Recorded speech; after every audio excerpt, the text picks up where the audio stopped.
Okay, 3, 2, 1, and it looks like we are live. Would like to welcome everybody to the Majority Report, the slightly improved version. I am Sam Cedar from the year 2028. When I have become a libertarian, which is a much superior and, shall we say, more entertaining version of myself, Sam Cedar. So we're going to be doing a little bit of that today.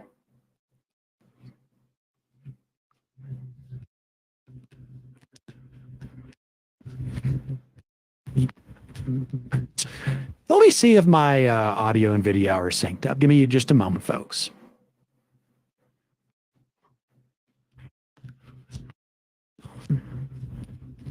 Okay, good enough. Well, anyways, folks, there have been some improvements to the Majority Report recently. As you can see, I have this, it's very nifty. That's the wrong side. It's very nifty. No step on snack poster. And, behind me is actually my new favorite philosopher, also known as Ayn Rand.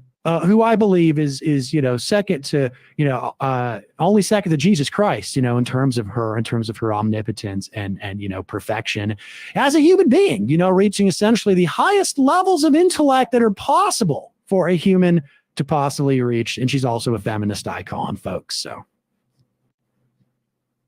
she's got a lot going for her. Okay. What are the good points about libertarianism? There's too many to count, if I'm being completely honest. It's such a good philosophy because it values freedom above everything else. And freedom matters because we need the freedom to be able to get shitty jobs. And we need the freedom to be able, hire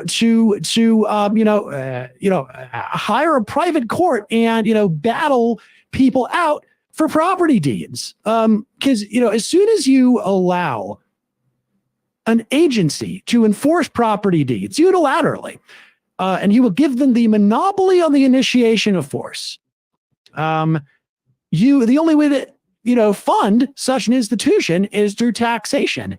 And taxation is theft because you can't say no to paying taxes. People are entitled to the money that they earn. And, if they make a certain amount of money, and the state comes by and says, hey, 25% of that's ours now, bye-bye. And they take the money from them, that's tyranny, folks. And so the only way out of that is to follow something called the non-aggression principle, which is, basically a philosophy where you can't initiate force against anybody. And if everybody follows that, then the world would just be a better place. Let me go ahead and post a StreamYard link. I will be taking callers very, very shortly here. Sorry, I'm having a couple internet issues. I think some mild tech issues here. Give me just a minute, folks.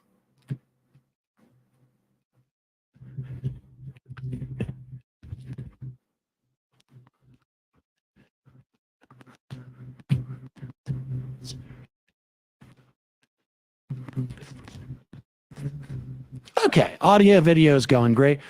I'll be posting the StreamYard link in chat momentarily. Anybody is totally able to join me on this channel if you guys want to have a conversation, because we know that we are all about the free marketplace of idea here. Again, you are watching the Libertarian Majority Report with me, the Libertarian and the superior Sam Cedar. Far more entertaining.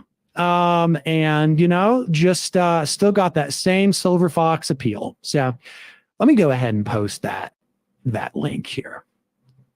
I'm posting that in chat right now, folks. Welcoming callers of all stripes. I'd love if any leftists wanted to come on and debate me. I, Sam Cedar, used to be a leftist myself. I was young and naive, in my 30s and my 40s and my 50s. Now that I'm really old, I've embraced the truth. I've embraced the one philosophy that actually makes sense and is, universally applicable and values freedom as its, highest value on the hierarchy that nothing can ever really defeat. So nothing can possibly go wrong if we follow this ideology of personal freedom and protections of negative rights above all else. No positive rights, because a positive right, that's a gun to your head. The positive right says, hey, maybe we should give everybody health care. No, that's tyranny. That's me holding a gun to a doctor's head and saying, hey, you have to perform this medical procedure on somebody. Where's the freedom in that? When did rights turn from a shield to a sword? When did rights turn from, hey, you were entitled to protection from, being killed or robbed, from, hey, I am entitled. It's all about entitlement, folks. These leftists today, they all feel entitled. Entitled to health care, entitled to the fruits of other people's labor. Whereas if you're a doctor, if you're somebody who, has a skill set that is in demand, you deserve to be able to charge whatever amount for that skill set, for that good or service that you want. And if somebody can't afford it, that's not on you. That's their bad for not working harder and not making more money so that they can afford it. People are not entitled to health care or to food or shelter or any of those things. They're things that you earn through money. And if you're, a lazy bum and you just didn't, fulfill hard times or, whatever excuse you might have, that's not society's fault that you can't afford health care. And, so in the society I would like to build, we're building a society built on the non-aggression principle, built on freedom.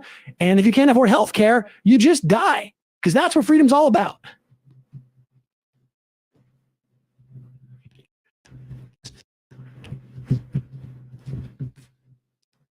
Okay, sorry, just watching my stream back there for a second.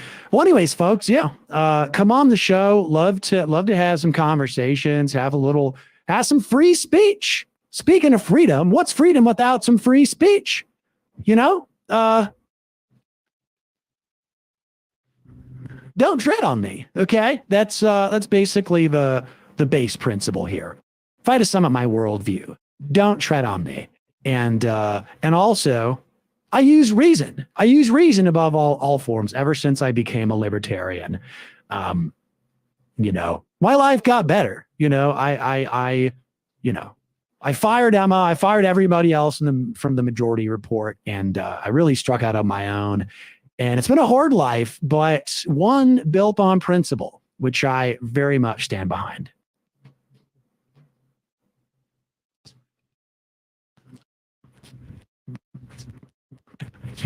If anybody wants to join, if anybody wants to hop on stream here, feel free to, click the StreamYard link and join. Let me make that more apparent here.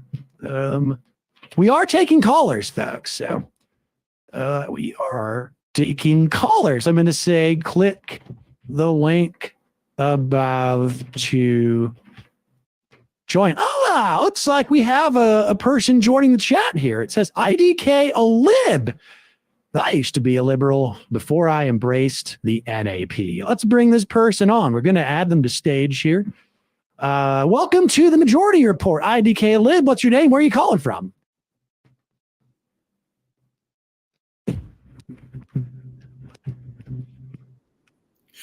Yeah. I'm just a random person from Texas and a liberal in Texas. A liberal in Texas. Well, wow, that's quite amazing. I've a stranger whose voice I've never heard before. Well, thanks so much for calling into the Majority Report. What would you like to debate about today in the free marketplace of ideas? In the free marketplace of ideas, as a liberal in Texas, talking to libertarian Sam Cedar. I really don't know, Sam. Can you maybe provide some libertarian directions?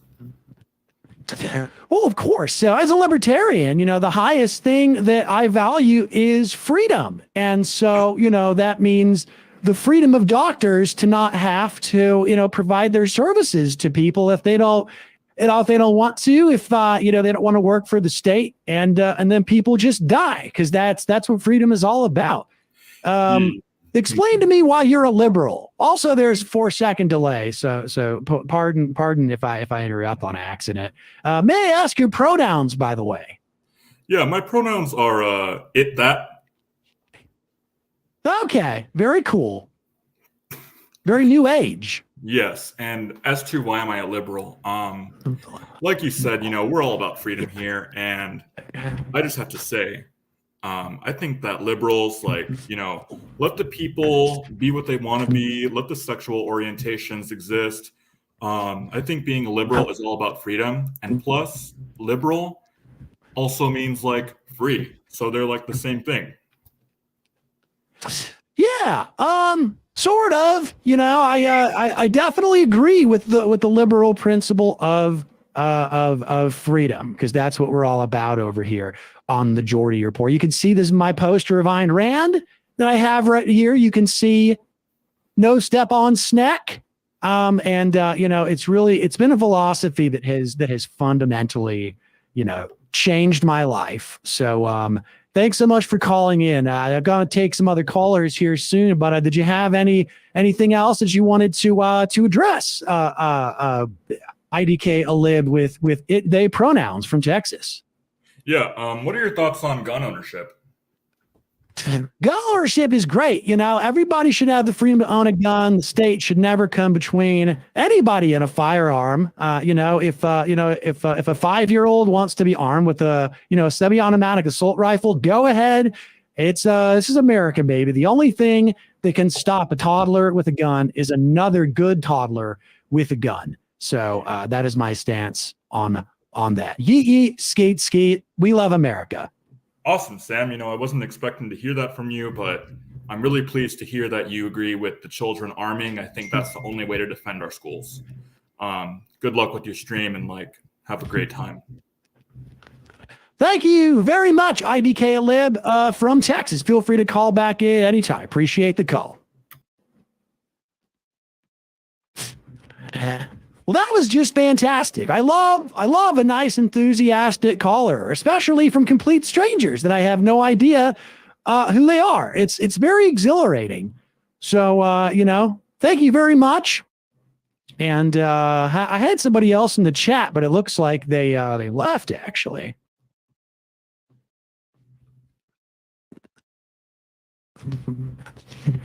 It's hard being a libertarian. It's a lonely world out here.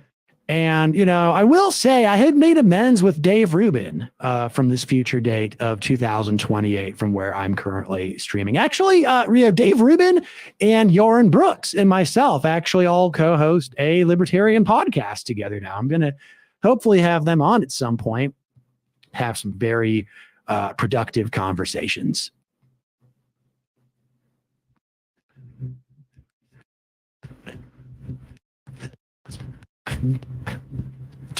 Patrick, practice my debate skills if I ever want to have a debate with the real and the one and only Sam Seder. I'm just kidding. I'm the real Sam Seder. I'm the better Sam Seder. Okay. If the real Sam Seder's watching this, post up. Show up if you're real Sam Seder. If you want to put, test out your chops. You want to see who the better Sam Seder is, come on the show. I'm here all night, baby. I got the power of Ayn Rand behind me. Okay, this is not this is not opener shit. This is not pussy shit. Okay, I'm here for the long haul. So that's what I'm about.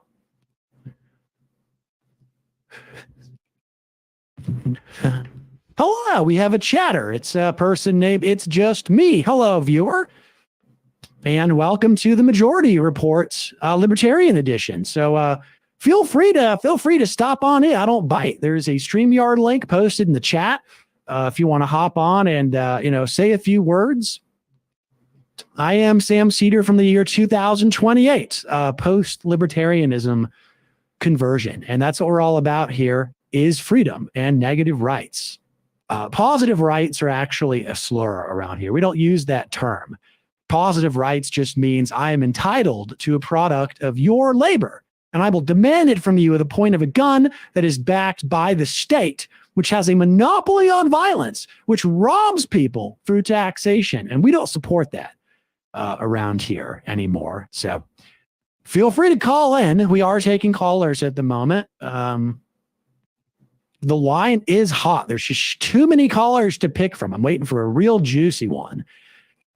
That's a lie, folks. There's only 2 people watching this stream right now, but we're getting there. Okay, we're getting there.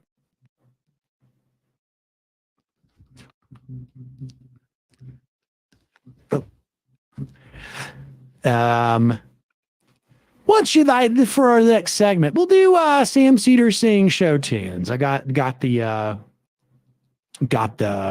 how about the theme song for the Andy Griffith show? It went like ba da bum ba ba da ba ba ba da ba ba ba ba ba da ba da ba ba ba da da ba ba da ba ba ba da bum bum bum ba dum bum ba doodly doo bum ba dum bum bum doodly doo bum ba dum bum bow doodly doo ba bum ba da ga scoopy ba da ba da ba ba.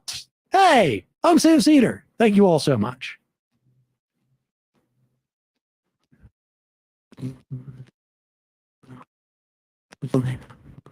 That was a lot of fun. Okay, it's just me said, hold, be right back. It looks like we might have a caller then in a minute. This person might they might come out and actually join us, which would be a lot of fun. Let me see if anybody in my Discord might want to join us at this time. Let's try to get a couple of guests to hop on here.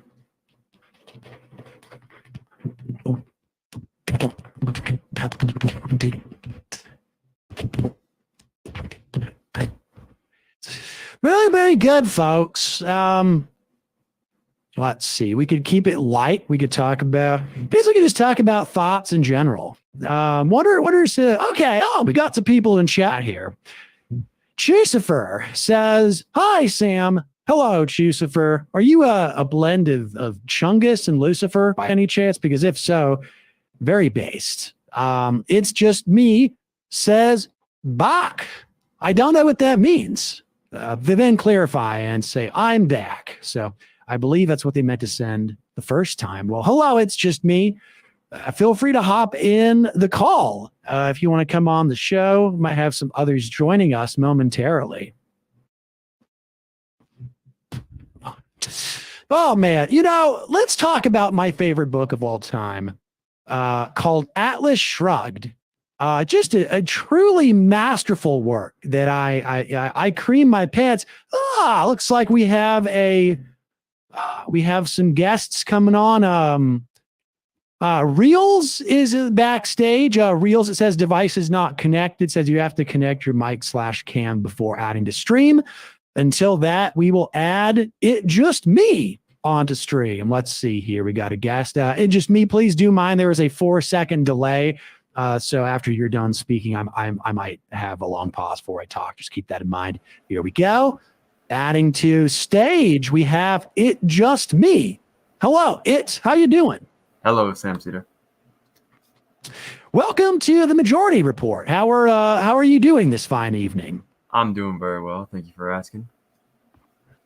Very good. May I ask why you are masked up? Yeah, I got COVID. Interesting. It sounds like you listen to what the left-wing media tells you to do, and you just, that you've internalized the fear. Really? Because the reason I put this mask on because I was coughing up blood, and I have an elderly father that I don't want to get sick or kill accidentally. That sounds pretty terrifying. Are you wearing the mask out of your own free will, or is your father coercing you at the point of a gun to put on the mask? Because if so, that would not be freedom. That would not be very libertarian. See, the thing about it is that he is an old gentleman. He had to be very older. So to hold a gun would be very difficult for him because he's a very old man. Because, holding the gun at his age would not go well for him. That is very true. So he's not able to hold a gun. So I am left with the assumption that, you have chosen to wear this mask of your own free will and volition. Am I right about that? No leftist communist media is influencing my thoughts. Well, that's good. That's the only thing that counts. As long as you're exercising your freedom, because freedom is very important. The reason I called in because I wanted to ask you a couple questions. Of course. You get what questions do you have for me? Well, I wanted to talk to you about your debate with Destiny that you had about years ago. About a year ago, about the Kyle Rittenhouse story. Yes, the Kyle Rittenhouse debate. Yeah, my tune on that has certainly changed after converting to libertarianism. What specific questions did you have for me? Well, I wanted to mention a line that you mind if I remove the mask? Sure, sure. I got a lot of scruff here. I'm not good at shaving. Very nice beard. Very good looking. Thank you for that. Thank you. I wanted to reference something that Destiny said about you that you repeated back to him. The quote was, "If the assailant was black, then you would be guzzling buckets of his cum." And I was wondering, do you think that was a reference to late stage capitalism or communism? Right. Yes, the buckets of cum comment, as if Destiny really offended me in that debate, because he was he referenced it as if I would be drinking buckets of his cum, as if buckets of cum was something that I would ever consume under any context. Yeah, I was wondering if there was sort of what's what I'm looking for, ideology behind that statement that he was trying to push that a lot of people couldn't really see. And Destiny might have been, he is a progressive, or at the very least a liberal, as I was, for a very long time, and very, very pro LGBTQ. Perhaps the buckets of cum was a way to sort of sublimate, turning me into a homosexual. I'm not sure exactly what that might have been an attempt at. As a libertarian, I'm obviously for personal freedom, and so I support if people want to be gay or transgender or any of those things. The buckets of cum, I would still not drink a bucket of cum. If I had the choice today, unless I was forced to by some sort of gay space communist government. But those are essentially my thoughts on that matter. Okay. Another question. Absolutely. Another question I wanted to ask you. Hold on. Give me a moment.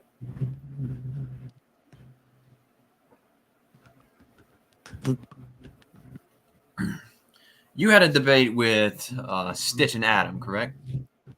Also. I believe that did happen many, many years ago, yes. Many, many years ago. So the reason I wanted to bring that up because they had debated with you about a certain issue, which I can't bring up at this moment because them. And I was wondering, do you have anything to say about your debate with those right-wing nut jobs? When debate with Sitch and Adam, it's a little bit fuzzy in my memory. It has been a long time since I talked to those two. I think if I could go back, I would probably agree with many of the things they had to say, assuming that they were based on a protection of negative rights and of freedom. Do you have any specifics from that debate that you would like my current take on? There's a specific clip that I gotta look up a bit. Absolutely. As long as it's not about buckets of cum. Not about buckets of cum this time.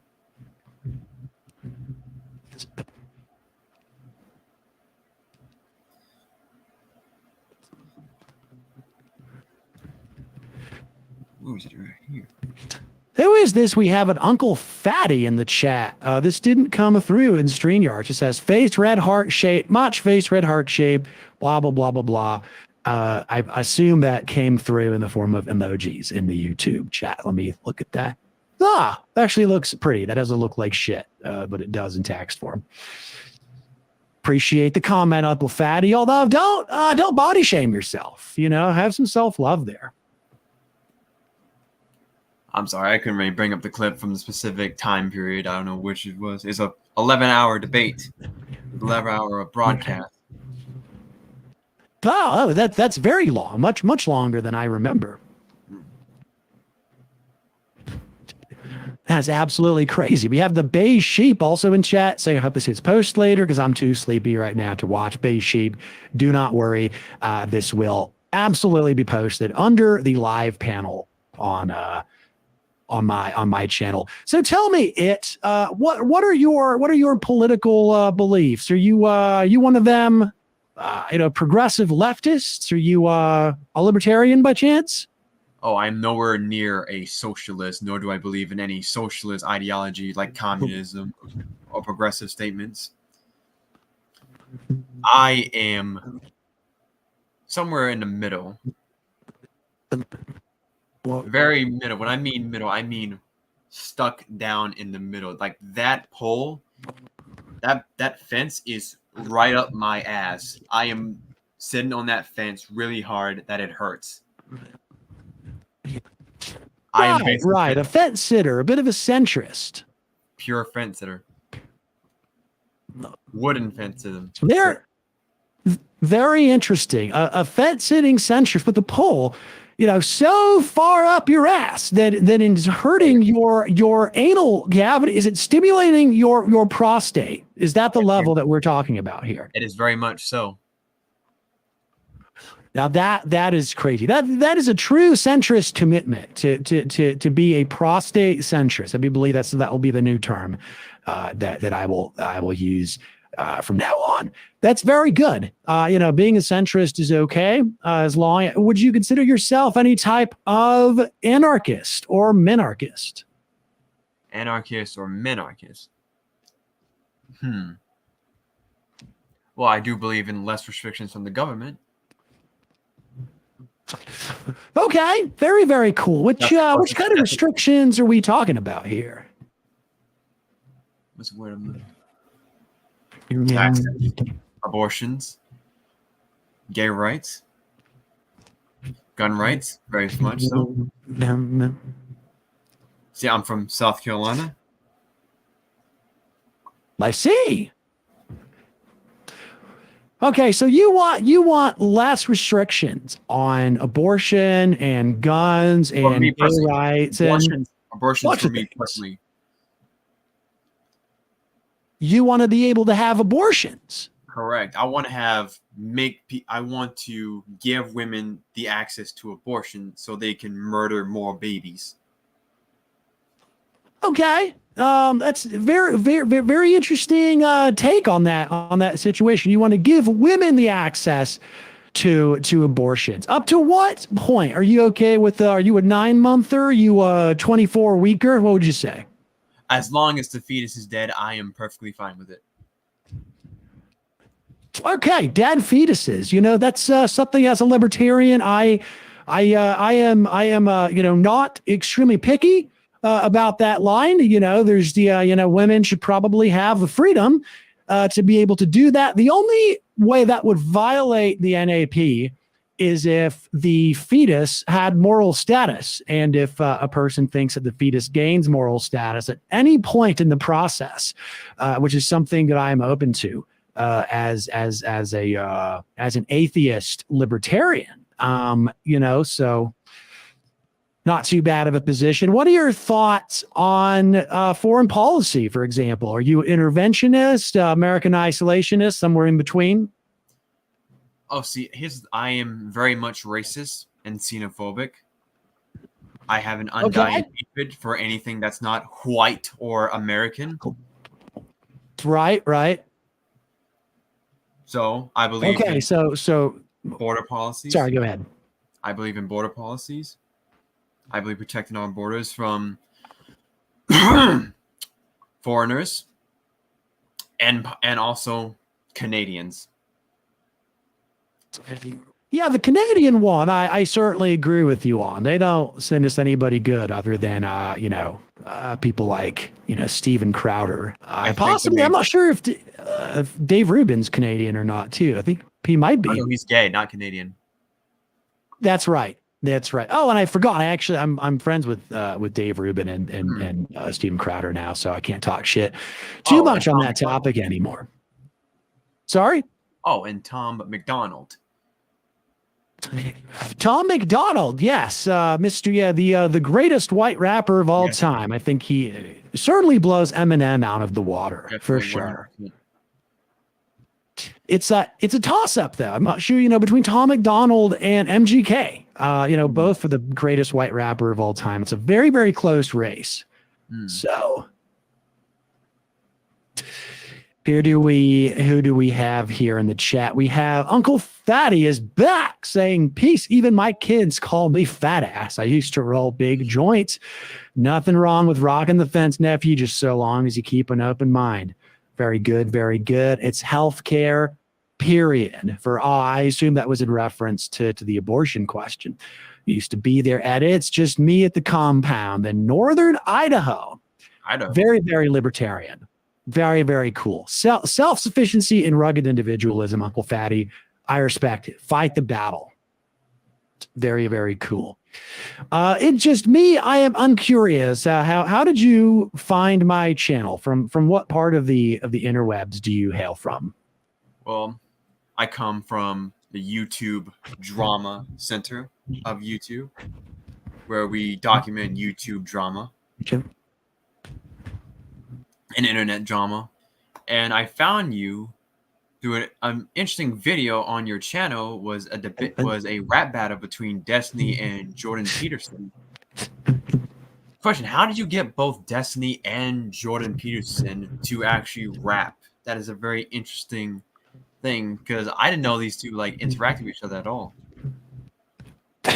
Listen, I fully believe that everybody has a song in their heart. Everybody has bars that are inside of them waiting to be unleashed.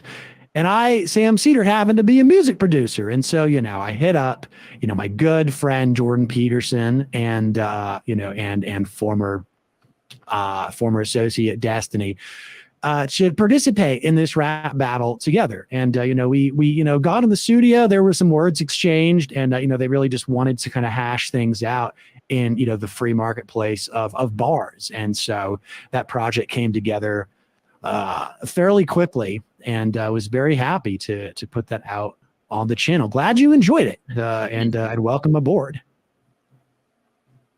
Did Destiny look a little brown there in that rap battle? It looked like he had a little bit of sunburn on there.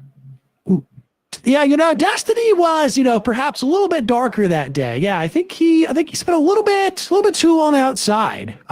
We spent a long time on the beaches of Florida actually filming that. Exactly. So if he appeared brown at all, that's the only possible reason why he looked like that.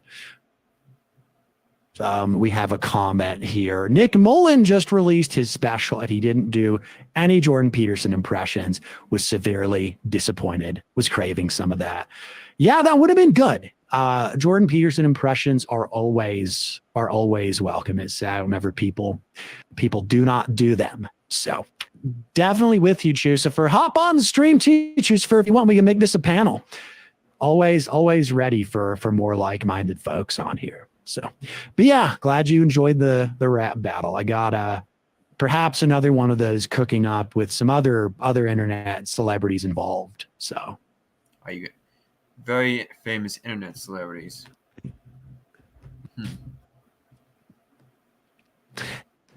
Couple of famous ones. I got some skits coming out soon too. I was gonna get this buddy that I have to help be in one of my YouTube skits, but I think he is either currently incapacitated and doing a lot of cocaine. So I think he's not going to be able to participate after all. Well, as someone who does do cocaine, that can happen to you. Yeah, just disappears for a little while, but I hope he turns up eventually one day, because he's a near and dear friend of mine. Spoiler, it's Destiny snorting lines of Adderall back to back. This man is unhinged. The beast has been unleashed, folks. Okay, ever since he got the prescription. He doesn't just take Adderall like a normal person. No, Stephen Bennell. Let me tell you guys, Stephen. I lived with this guy for a while after I became homeless, whenever American society turned to feudalism, because my ideology won, of course. And, this guy's, hammering with a dagger the Adderall to a fine blue powder, and he snorts it, with his morning cup of espresso with soy milk. So it's actually pretty scary to watch. I'm going to be honest with you. What else happens when you are in a cuck open relationship, especially with a Swedish woman? You're going to digest a lot of soy when you are in that sort of relationship. So so it's hard to imagine him not being very soy or beta male or all that.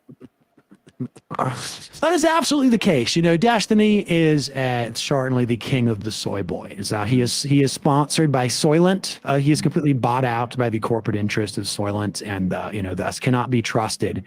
If you just go to opensecrets.org, that traces dark money in politics. That's where Destiny gets all of his funding from, is Soylent and various soybean companies that actually fund him. So he is basically here to push cuckoldry onto, Western culture, and thus, cannot be trusted whatsoever. I mean, yeah, because he's a debate bro. So he has a lot of influence over American society. So we have to push back against that. Because we just let him run wild, he's going to infect everyone with his cuckold mindset, and we're all going to be soy. I totally agree, as long as the pushback comes in the form of the free marketplace of ideas and is never enforced on him by a government, because that would, of course, violate the non-aggression principle, which is called in other words, the one and only commandment. I mean, it's fine when we do it, but when the government does it, no. Well, exactly. We could, it's all about the free marketplace of ideas. At the end of the day, we have another comment here. JFRYK, yeah, I'm catching a live one finally. Let's see what JFRYK stands for. Maybe it stands for Jesus found red. I'm not going to attempt that, but thank you for joining, for tuning into the Libertarian Majority Report. Feel free to join the stream if you would like. Another comment here from Uncle Fatty, Debatosphere. I'm a former skinhead recruit, now a reverend that only does gay weddings in a very conservative right-wing North Idaho. I feel like a blueberry hit a raspberry patch. So you are a former skinhead who converted to a reverend that only does gay weddings. That sounds like a very interesting life path, Uncle Fatty.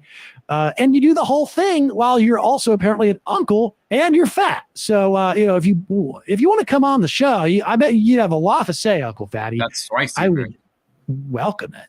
Very spicy. Also a triathlete that enjoys the benefits of soy protein. Now, I'm getting a little bit suspicious, Uncle Fatty, because if you're as fat as you say you are, you're also a triathlete and you drink soy protein. I'm starting to be a little bit suspicious of your story. You might have to come on the stream and show us your fat in order to prove your legitimacy. JFRYK. Sorry, go ahead. I hope to God he's not a communist. That would be the worst. The only thing worse than somebody who is morbidly obese is a morbidly obese communist. That would be unacceptable to me. Unless they're anarcho-communist, then I guess that might be okay. JFRYK says, haha, that sounds good, but you can just call me Fry. Okay. J Fry K. It sounds more apt. Fry. Perhaps a reference to a French fry. Maybe he is the size of a French fry, or he has a body part the size of a French fry. I won't hint at which one. 3 minutes, says Uncle Fatty. That sounds like a threat, Uncle Fatty. I don't know. Are you gonna send a bomb through the pipes? I don't know what that means. Sounds pretty ominous. Socialist behavior. Very socialist behavior. I'm glad that you're on the same page. Can I call you anything except for it, or is it the what you go by? Just put just. Just. Okay. We'll call you just. And we have Fry and Uncle Fatty in the chat. I'm trying to open the door for other callers here, but not really seeing anybody. I might need to go, Sam Cedar. Libertarian Sam Cedar. Of course, Just. Hey, thank you so much for calling into the Majority Report. If you ever want to come back, feel free and have fun enjoying the benefits of freedom, my good sir. Well, my channel is just me. I'm a drama commentary YouTuber. I talk about different things, movies and drama and all that. So yeah, if anyone in the chat wants to check out my channel, go ahead. Hell yeah, go ahead and link your channel in the chat too. Post it up there in case anybody wants to follow that. Okay. Have a good day, Sam Cedar. You too, Just. Bye-bye. It's why I used to say to libertarians whenever I had to say to people who would argue for libertarianism in debates, I'd say, I'm going to come steal your property. I show up at your door and I go, this is mine now. Bye-bye. You used to say that a lot. Fry asks, are you on a Discord? I can't do video, but I may be able to call in sometime. I do have a Discord, but actually for this show, it's much simpler to call in. And all you do is click the StreamYard link that is actually linked in chat, and it just opens in your browser and it puts you right here. You can do video, audio, or just audio. So I try to make that easy. It is pinned on the top of the YouTube chat. God, my voice is starting to get very hoarse. Saul good, much love, high vibe, love tribe. Stay. It's just me, please. Yeah, sadly, he had to go. But Uncle Fatty, hop on if you're free. We're going to be here all night, folks. We're going to snort some fat lines. Booyah. I'm just kidding about that last part. Okay. Hang on a second.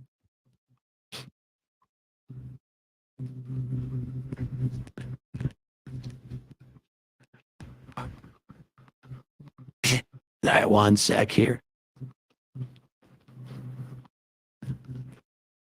Fact check. What do we got here? Hand per. Oh no, another emoji in the chat from Uncle Fatty. Thank you so much. I appreciate all of the support. So, but anyways, folks, yeah. Not a lot to say about libertarianism. It's not fun to talk about libertarianism by myself. It's it's really it's just a philosophy that really has to be enjoyed in the context of debate to really appreciate the high level ideas. Also, Reels, if you're still backstage, I'm going to kick you just because the devices aren't connected, and if you want to reconnect, you have to have a microphone. So I'm gonna kick from backstage here. The rejoin Reels if you want. Who do we have here? President Camacho has something to say. They say, have you really been for even as decided to use even go want to do look more like? Camacho, I want to know what the hell you are smoking because I want some. This is a grammatical clusterfuck. But if I wasn't such a boomer in my old age, I would think that might be some sort of copy pasta or internet meme that perhaps people of, Gen Z or millennial age might be able to appreciate. But of course, because I'm a boomer, I have no idea what that means. Never seen it before in my life. So.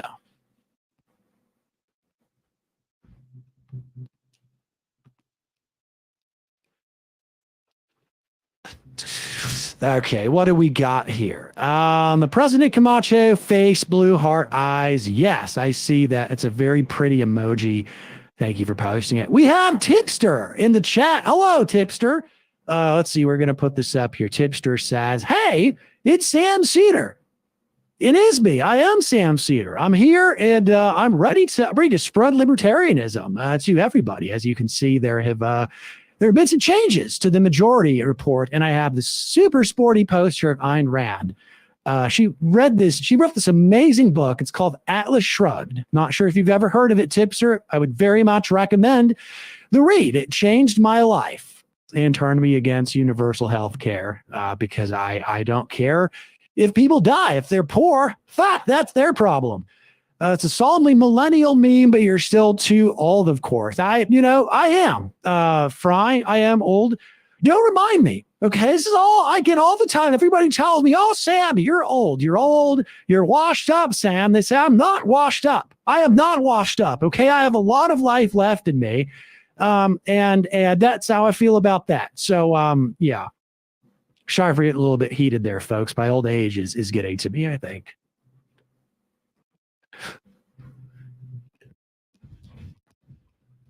One second, folks. I am popped up here. Okay. It's tricky. But anyways, yeah. It's about all that's going on. Yeah, they always say, people that, they call me old. They say, my own daughter told me the other day, Sam, you know what you and Joe Biden have in common? You're both fucking old. And I punched her right in the face. I'm kidding. That would be domestic abuse. I didn't do that. But God damn it, I wanted to. Pisses me off. Oh, we have an Uncle Fatty in the backstage here. Let's add this person on. Do mind the 4-second delay, Uncle Fatty. I don't mean to interrupt you if I do on accident. So 3, 2, 1, and Uncle Fatty, welcome to the stream. It's good to be with you, sir. Long time Has anybody follower. told you that you look like Woody Harrelson? I've gotten that a little bit, especially when I do the old, the old Mickey Knox move. Mickey's in love. Oh, absolutely. There's only one thing that can kill the demon.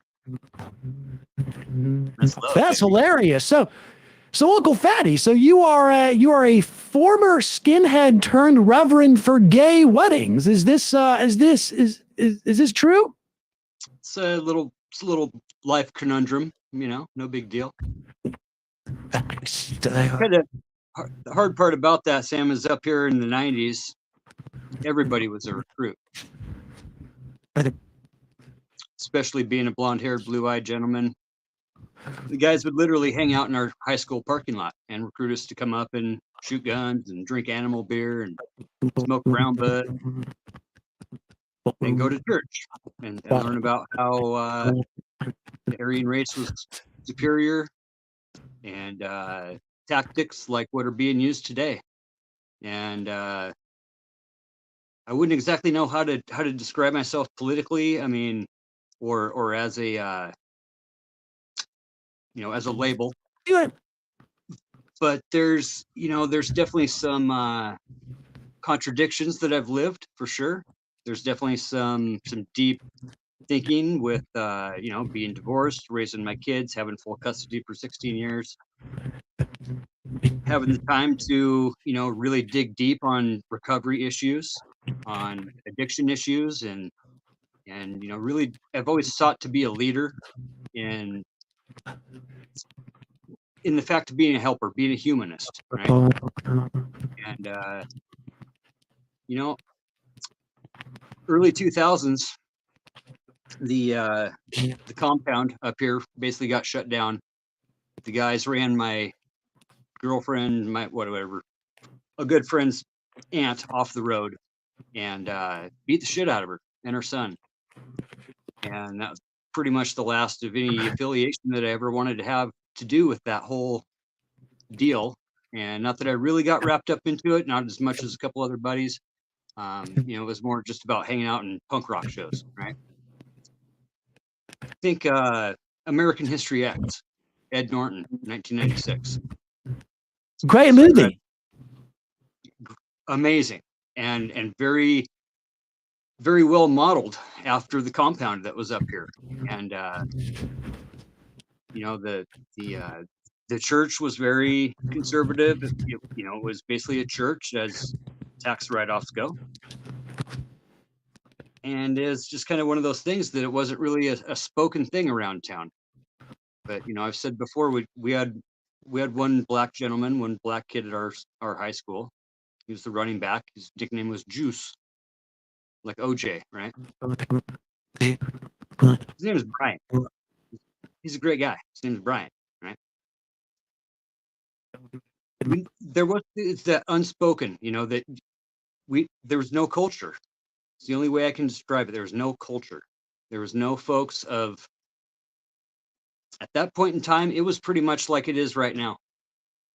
We had 3 black pastors. We had 2 black pastors and a Catholic priest, all run out of town this year. We've got realtors that are marketing to folks down south, and I understand. Believe me, 100%, I understand that you want to get out of the shithole that is whatever city you're in.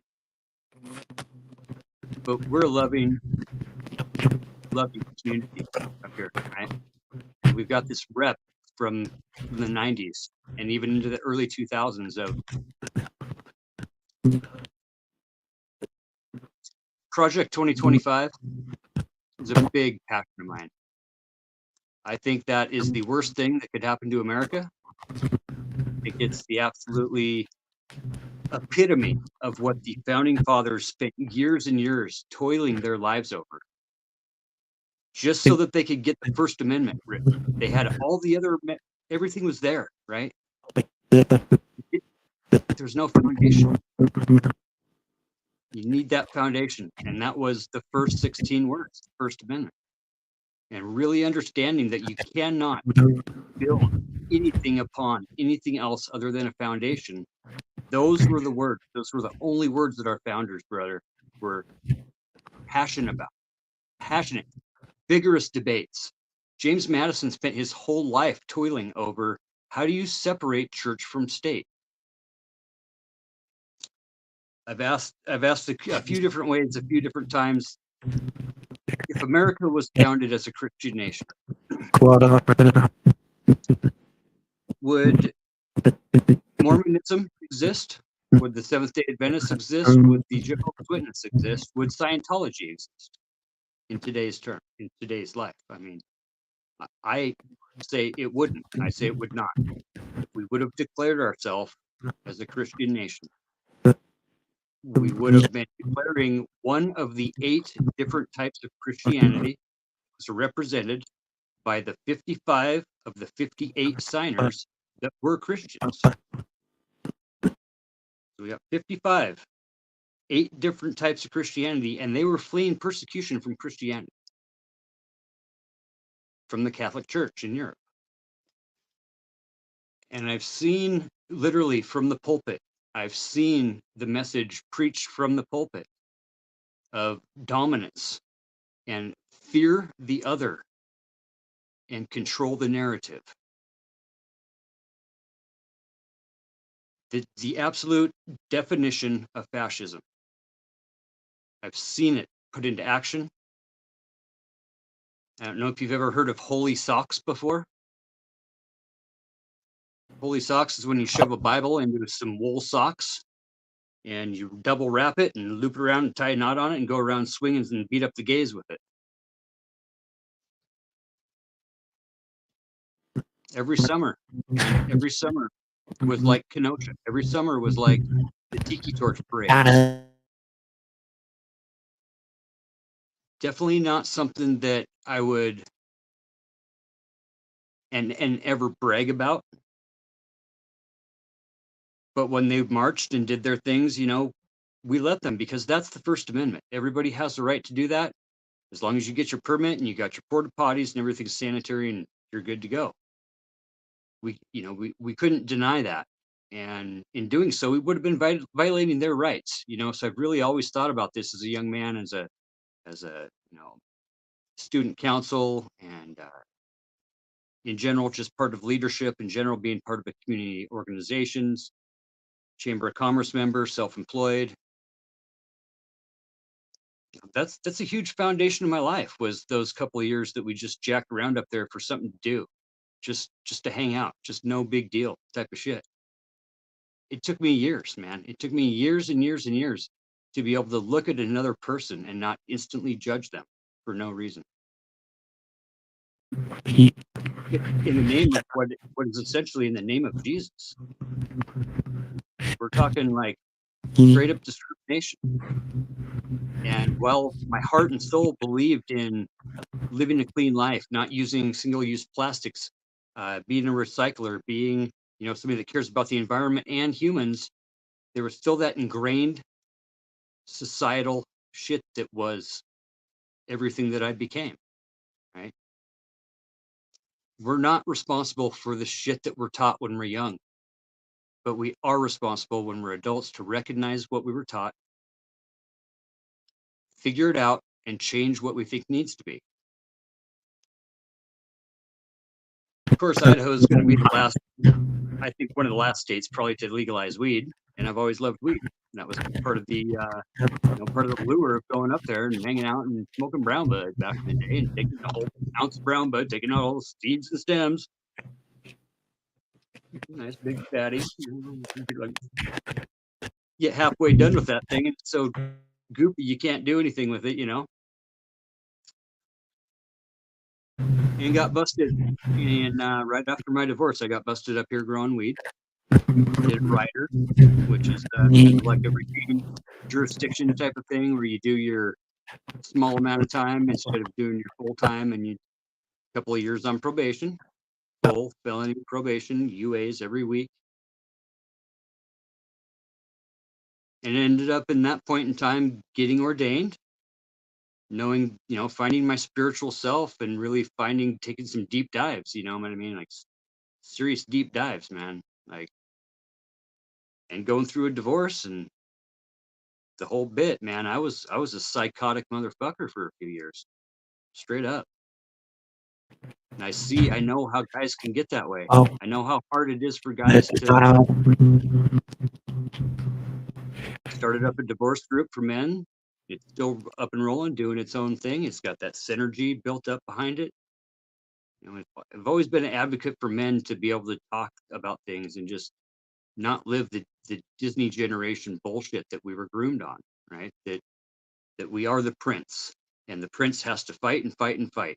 You got to fight for that princess, and even if the princess doesn't want you anymore, you just keep on fighting because that's what we were taught to do. And life's a struggle, and you always work to get that woman back and shit. Like, so hard to really understand how much of this stuff around us affects us. And I was lucky enough to take part in a kind of nuanced way of doing rehab in Idaho, which was a cognitive self-awareness class. And with all the rest of this about this cognitive awareness stuff, it's not like I'm saying I'm perfect. It's not like I'm saying I manage myself very well at all times, because I don't. But I try to stay aware in the moment of how do I feel right now? At any moment in time, especially in this debatosphere, in this destiny land of triggering each other just to trigger each other, in having the antagonist and the protagonist, having the host, having the couple of guests. I'm big about definition, Sam. I'm a linguist. I love George Carlin. I love Ellen Watts. I love Socrates and Kali Ma in the Hindu religion. Realizing that America is the shining light for freedom, right? We are the shining light for all that says everybody has a right to exist. Before us, there wasn't that in the world. And our founders, they put so much energy into figuring out what is the core of humanity. Okay, it's love. Whether or not they had their own slaves, whether or not they, had kids with their own slaves. These were Christian men. I believe in that form of don't cast the first stone. Be the light that you want to see in the world. Be the change you want to see in the world. And from a standpoint of having heard those words used to other the others, I tell you, Sam, there's nothing scarier to me right now at all than Project 2025. I basically made it a mission the past couple of years to only do gay weddings because Idaho's kind of run by a bunch of assholes, and I like pissing them off, and they have to let us do it. And you know what? The folks that really love each other, they deserve the right to love each other.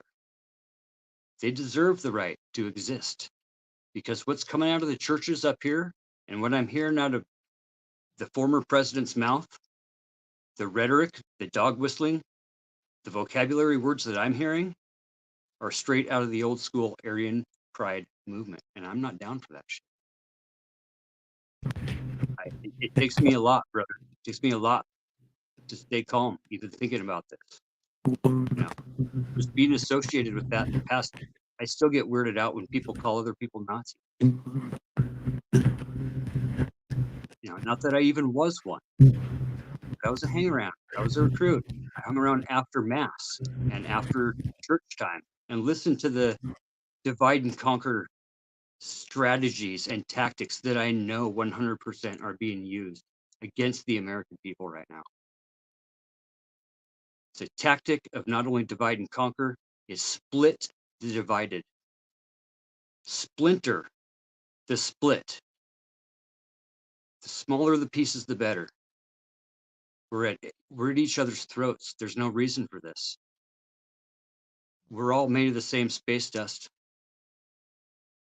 We're all made of the same stuff that's in as far as we can even imagine, right? Knowing that Einstein knew that his laws were flawed because of our perception in time. Everything that we still base all of our science off of, all of our theory off of, all of our theocracies off of is a flawed notion of time and reality that Einstein himself wrote about. I think there's more to the world than all this hate that's going on. I love snowboarding. I love being in that flow state, right? Where you're 2 steps ahead of yourself and you're 5 turns ahead of yourself, and drawing, playing music, being in that creative state, not being in this destructive state. As a carpenter, I love to build. I love to create and erect and see that long-term plan. I hate doing demolition. I hate throwing stuff away. I hate seeing the waste in the world. And, when we think about like a vegan's perspective of life, where you just don't want to see death, but do we want to have this symbiotic relationship with death and control the lion that might too forcefully take the deer? I don't know about all that. That's kind of God complex when you get down to it. If you were given the chance, would you control every little tiny thing in that terrarium, or would you feed it and step away and let it die every once in a while and see what happens? Because like that's what's gonna happen. I don't see an ever-loving God as most would in the Christian faith, knowing that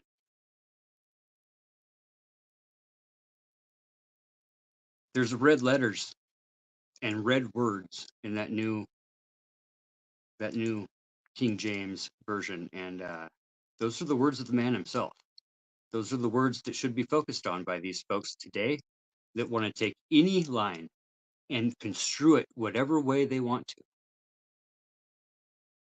I know enough about the man that they call the Christ to know that he spoke very specific words about not bearing false witness, not othering the others. And right now we are so othered against each other, and this whole push for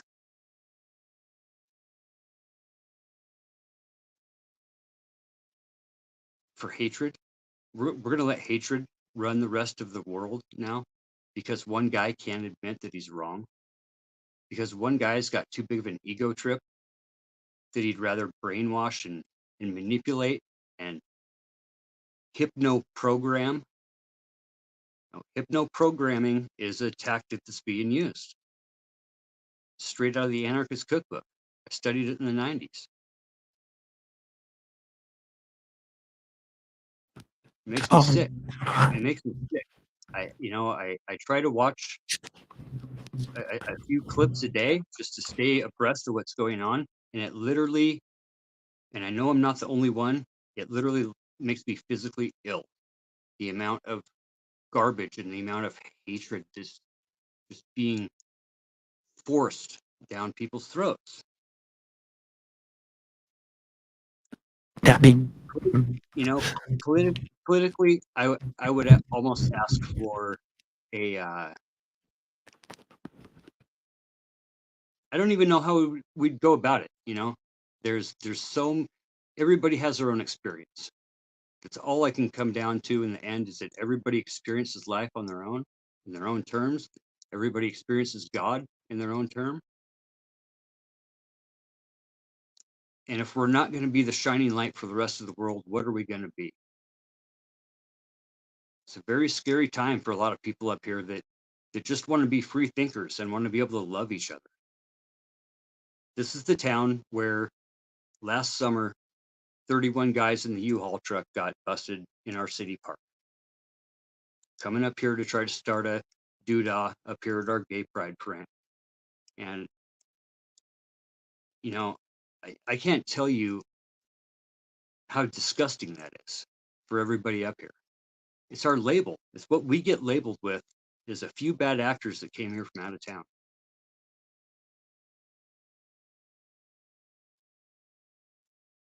There's nothing better than love. Love always wins. It does. It always wins. In the end. But shit has to happen. And I don't want to see some fucking fight. Because I'll tell you what, bro, I'm a Boy Scout too. Before I respond to a few of the things that you've said, how is my audio? Does my voice sound okay? I had a person in chat say that it might be a little bit scuffed. Is it coming through? Perfect, my friend. Very cool. I just want to say real quick, you've had a fascinating life. I really appreciate it. This started off earlier as a comedy stream at first, but I'm actually very moved by what you have told me today. Genuinely. I try to keep it light. You know what I mean? And it's no respect, baby. You know what I'm saying? No respect. Yeah, for sure. I'm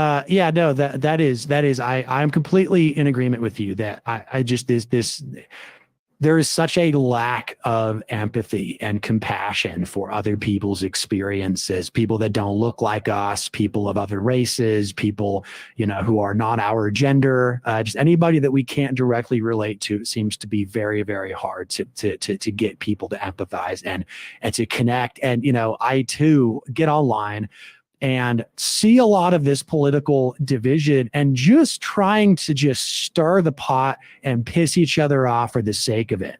And there's something about it that is very sickening in the culture. Perhaps that's part of the reasons I try to create comedy, kind of bring some levity to some of the discourse. I'm so fascinated though. So you went from growing up where you did. And then you said after it was sort of in the 2000s that you sort of left, those people, and you did a lot of self-reflection is whenever you kind of made a lot of changes. Yeah. Yeah. I mean, I graduated in 95 and had 3 kids before I was 21. Living in a single wide. Okay. Yeah, living in a single wide with 3 kids and the wife and her mom and her 2 sisters and her grandma. All in the single wide, all in one thing. Wow. Yeah, so that was kind of the, there was no other choice than to go to work as a senior in high school. Coming in between junior and senior year, wife got pregnant, and that's the one we decided to keep. I had been a part of 2 abortions before that as well, and I was adopted as an infant. So there's kind of some nuance there as well that, there's are big choices that people are making, and for politicians to run around and try to just control the gals like they're trying to, whether it's intentional or not, I don't think they really understand why our grandparents argued these very same exact points so that we could have laws and we could have statutes and we could have protections. The Citizens United thing, a real another hot topic for me. The buying of the politicians, the Reagan department, dropping all of the statutes for political speech on TV, being able to legally lie to people and not be liable like the rest of the country, like the rest of the world. Newt Gingrich and the whole policy of they're our enemy, they must be defeated. No, they're our brothers and sisters. They sit on the other side of the aisle. And at the end of the day, what we really want to do is break bread and drink wine together. That's all humanity has ever wanted to do. And I saw that from a point of view of these are our guys. going in to do this work for this cause. And now I see where it's come to fruition and where it's Clymere. You cut one head off the snake, you're gonna get another 12 of them show up. You know, my mantra straight up, brother, is if there's one Nazi sitting at a table with 11 other people, you know what you got at that table? You got a dozen Nazis. So that's one thing you don't sympathize with. And to define that N word, and I hate to even say it that way, but it is. It's not a word that I like to use. It's fascism. It's a fascist. That's all that word has ever meant. Okay, I'm not talking about German soldiers, and I'm not talking about cosplaying warriors that are weekender jack dudes, whatever the fuck they want to call themselves. Fascism is fascism. If you want to force your shit down somebody else's mouth, I'll tell you no. That person does not deserve that. That person deserves the right to live. That person deserves the right to exist. The point being, the churches up here are saying things, Sam, like, my God doesn't create such a thing. My God would never create such a thing. I don't understand all the rainbow people and the letter people, you know, the pluses and the Qs. No, man, that's not America. You know, the Boy Scout in me tells me, you know what? I see a guy on the Rebel HQ the other day talking about, Dad, shit, you know what? Got a $10,000 wrap on my truck. God dang, can't afford no groceries, goddamn Biden. Okay. I'd take a bullet for Donald Trump any day. I'll tell you, I'd take a bullet for that man. Yeah, you know what, bro? I hate that one. I despise that man. I think he's one of the most evil, wretched pieces of human filth that's ever walked this earth. From the time he was born, he's been a silver spoon bitch. I'd take a bullet for him, bro. I would absolutely. If there was a time, God forbid that anything like that ever frickin' happened around me. And I don't just like to say this. I would run towards things. I run towards things. That's just the nature of what I do. For any American, for any, this is America. We don't even put up with that rhetoric. We don't even talk about that crap. This is America. We are united. We have to be united. We cannot have one of our brothers and sisters say that I will jump in front of a bullet for one person and not another. That's not America. It's not the America that I want to live in. It's not the America that most people know and want to live in. It's sure as hell. It's sure as hell not the America that our grandparents fought for, that our grandparents struggled for, that our grandparents marched for. And it surely isn't the rights that Dee Snider, John Denver, and Frank Zappa didn't fight for with the stupid ladies in Congress in the late 80s. With that, so with that being known, Sam, what am I? You know, I'm libertarian. I know I'm libertarian. I'm definitely a bit progressive. I do have conservative tendencies and thoughts, and you know, it's all programming.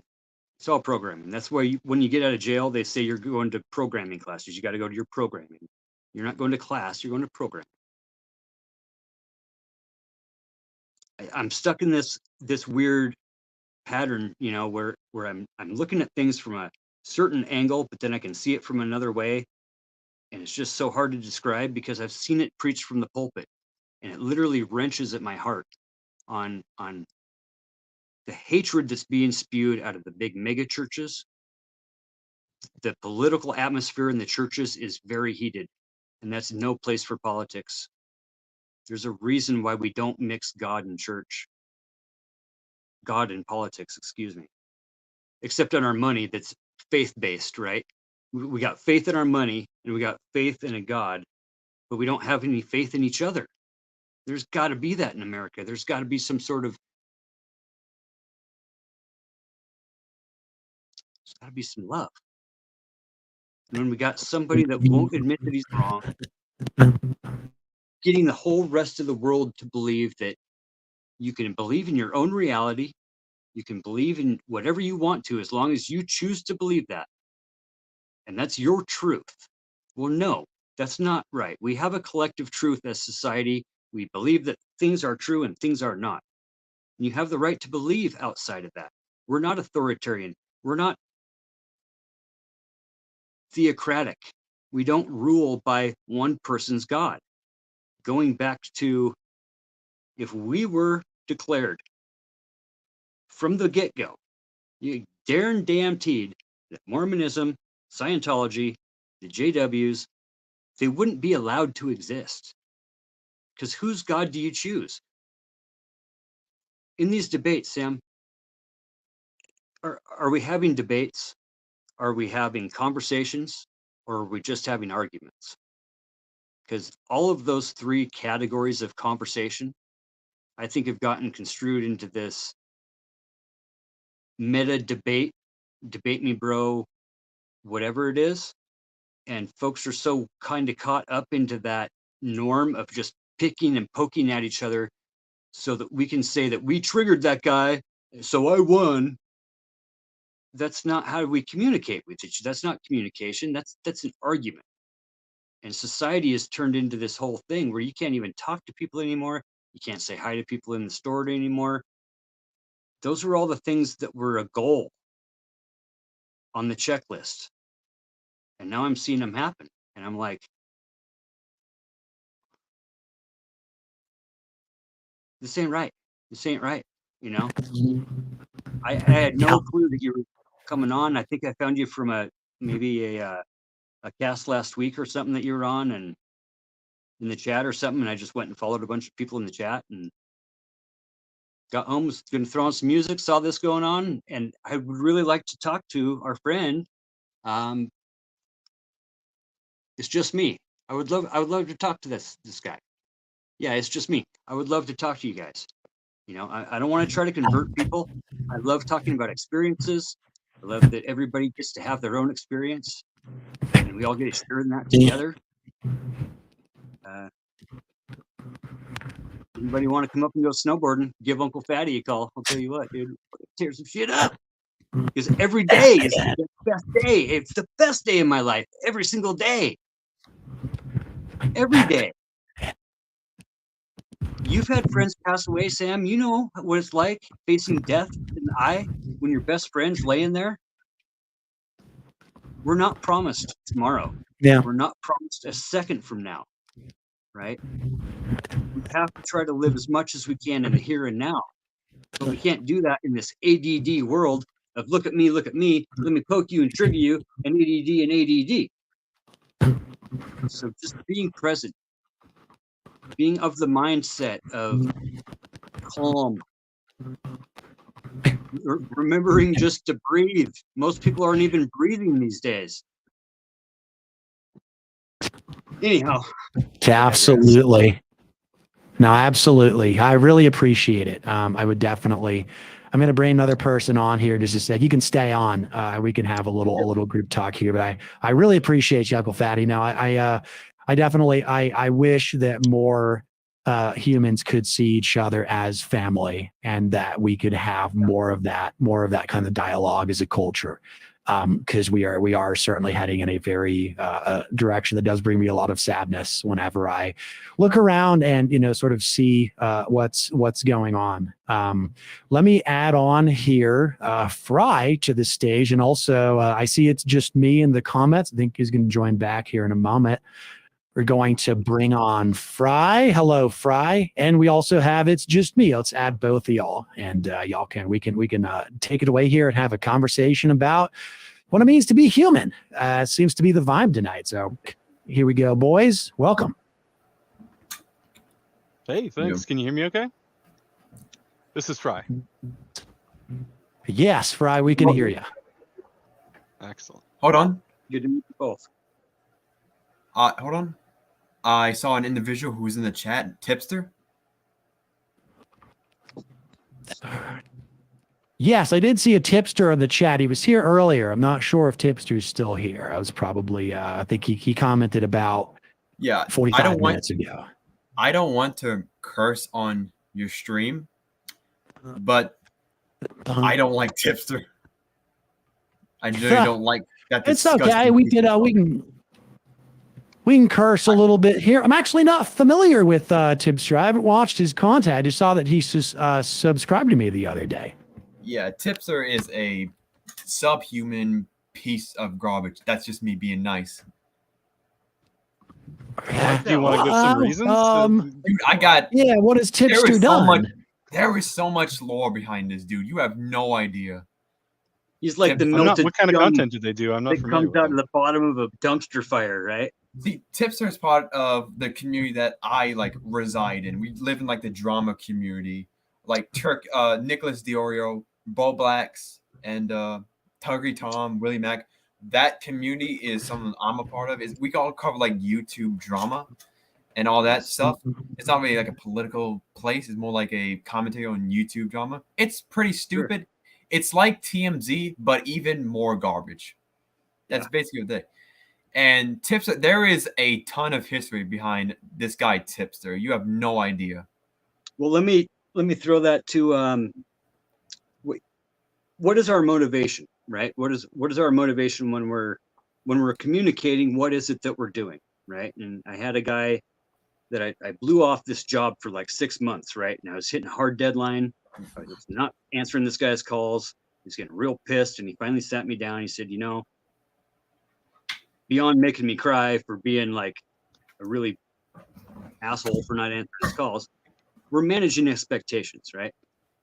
That's what communication is managing expectations, setting boundaries, figuring out where our points are, figuring out when we come on these panels, is it sometimes often that there's no real structure of what there's a topic, okay? There's definitely topics, but is it just debate only? Well, hold on a second. He still hasn't said anything. What does Tipster do? What are they all about? Okay, so Tipster was a part of that community of drama people, Just and like poke, or more like, you know, a lot of people had this like idea of him being like this really like smart and relatively guy, but it turns out that he's not a, I don't want to use the word pedo, but he is a creep. He has had a history of being creepy towards a lot of women in his chat, in his Discord, and to his female friends. And he's had a history of being very creepy. And there was like a whole video by a creator by the name of Tom Dark. He's another drama YouTuber. He documents. By the way, Tipster is married, by the way. He's a married man, and he's flirting with all these like girls in his like chat, flirting with all these women. And it's just really, really creepy. Because I've seen the DMs. They get because yeah. Well, he sounds pretty boring to me. It doesn't really seem like a person worth even talking about, honestly. If he's such a bad guy. He's not a bad guy. He's just really pathetic as a person. Is he playing a role? No, he's not. That is not a character. That is who he is as a person. I know he's not a character. He's an actual subhuman garbage. But Sam, historically, Sam, you have pretty much avoided all of this kind of YouTube drama figures, right? I mean, you're a boomer. We all know that. I do. Yeah, I do tend to. I don't really keep up with any of the, Zoomer, millennial YouTube drama circles. I tend to, stay out of those and just sort of, do my stream and talk about economics with my salt and pepper hair. So, I don't really have any knowledge of any of these dramas or the most embarrassing drama I have ever been was whenever a certain streamer named Destiny, told me that to drink buckets of cum, I believe was the quote from him. But that was the furthest into it that I've ever stepped personally. Yeah, has your stance changed on that? Like, is that something you're more interested into now that you've switched the libertarian mindset? Free market of cum, free range cum. Well, I still don't think that would be something that I would be interested in any context, really. But I certainly think if other people enjoy that sort of thing and want to drink buckets of various bodily fluids, they're more than free to do that. I heard there's good protein in there, and it's not soy based. Well, if your diet is soy, then it's probably soy based, right? Hey, true Amen that. to that. True But that. I do actually. I have been doing triathlons for many years, and the right kind of soy protein is just fine. Doritos of it- are That's one of my actually- favorite that's- sources that's of so- soy. Too much of it, though. I'll tell Sorry, you, though, I had a buddy that was training with me quite a few years ago, and look, I mean, seriously, I'm like a $140 maybe with all my clothes on, soaking wet. Okay, so Fatty being a contradicted nickname. My bro, he's probably 210. I think he was up to like 240 when he was ripped out. But he definitely noticed because he was doing soy 4 or 5 times a day, and it definitely messed with him for sure. That was back. It's probably a good 10, 15 years ago, and that was more when vegan stuff was just kind of coming out. The plant-based proteins were really getting hot in the supplement market. But I'm a workhorse, man. I can literally lose 8 to 9 pounds a day just in water weight on a hot day. So having those supplements is huge for a little guy like me that just goes like a freight train the whole time. So. The crazy part is that whenever you were in chat originally, Uncle Fatty, I thought you were completely fucking with me, and I was like, there is no way that this is a real person. And then you came on here and he blew my mind with a very incredible life story. So I just the man actually does triathlons after all. Everybody's got, and I smoke cigarettes and I smoke a bunch of fucking weed too. So. Do you even know who Sam Cedar is, Uncle Fatty? Or you said you just came across the stream, right? Are you familiar with Sam Cedar? Well, I mean, he's right here with us, of course, but I'm just wondering if you're familiar with him. I am, and I'm not really realizing where I got onto this actual YouTube page with this five letter actual name or whatever. Yeah. Where did you find me? So my real, my channel is called Rowan. I do streams like this occasionally. It's the left wing mafia. Is where I found you guys from your live chat. I think a couple nights ago, possibly. As I've been following Humanist Report for many years, as long as you guys have been kind of starting your thing, and TYT back in the day, and all the Mr. Pac-Man, sir, and like to stay attuned to what both sides are saying. Now, I'll tell you that straight up. I watch Fox News too. I try to watch an equal amount of each side. Just as a centrist, my brother, dude, I'm a fence sitter. Okay, not only am I a Libra, who is naturally a 49-51. Must weigh everything down to the absolute balance. Always just looking for that balance. Right on that fence. Right? Right on that. Yeah. I found you through Stitch and Adam's show, Sam Cedar. That sounds familiar. Because I'm Stitch and Adam. Yes, Stitch and Adam. That's when I first was introduced to you as a person. Right. Actually, no, I'm still curious though, Uncle Fatty. You didn't happen to find me through my rat battle, did you? No, I'm always just curious whenever I have people on.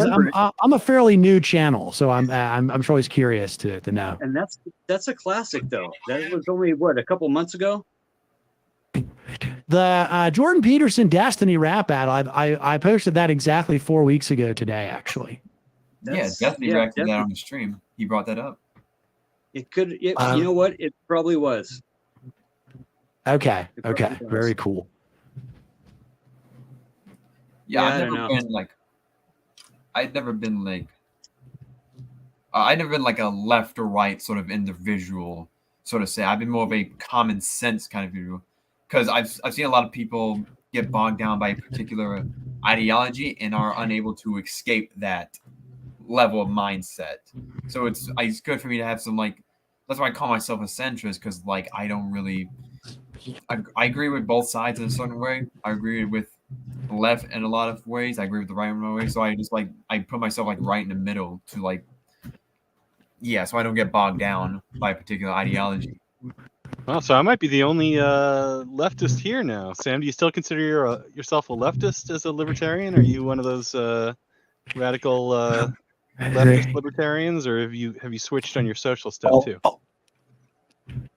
Well, as a newly found libertarian, actually, me and my background go away, but as a newly found libertarian, I fully maintain the freedom of all individuals to do anything as they please. I still consider myself a pretty socially progressive person, but just, primarily being against, the government interfering in any authoritarian manners against individuals, I would say. So you're not like other libertarians. I would say no. I would say I'm more of a, sort of pre-American libertarian, pre the whole Ayn Rand thing. I'm more of I'm a true libertarian in the European sense of the word, perhaps. Right. Yeah, the important part As a about being a caller once told libertarian me. is that there's no other libertarians that are real libertarians. Every libertarian is a Exactly. unique individual that has the correct answers. Yeah. Oh, yeah. Yeah, every libertarian is the only real one. The only true Scotsman. Absolutely. Yeah, I guess I'm the only radical socialist here then. That's interesting. Got a couple of fence sitters Yeah. and a flip flopper. My ass is like right on that fence. I'm not even moving. That's kind of an Very aggression funny. Yes, principle, no. being on the fence. In order for the fence to be maintained and to be on the balanced middle of the fence, you kind of have to be aggressive in maintaining the status quo, don't you? Isn't that an aggression? The way that Just described it earlier is how he is sitting on the fence is very aggressive to his own rear end. So very much.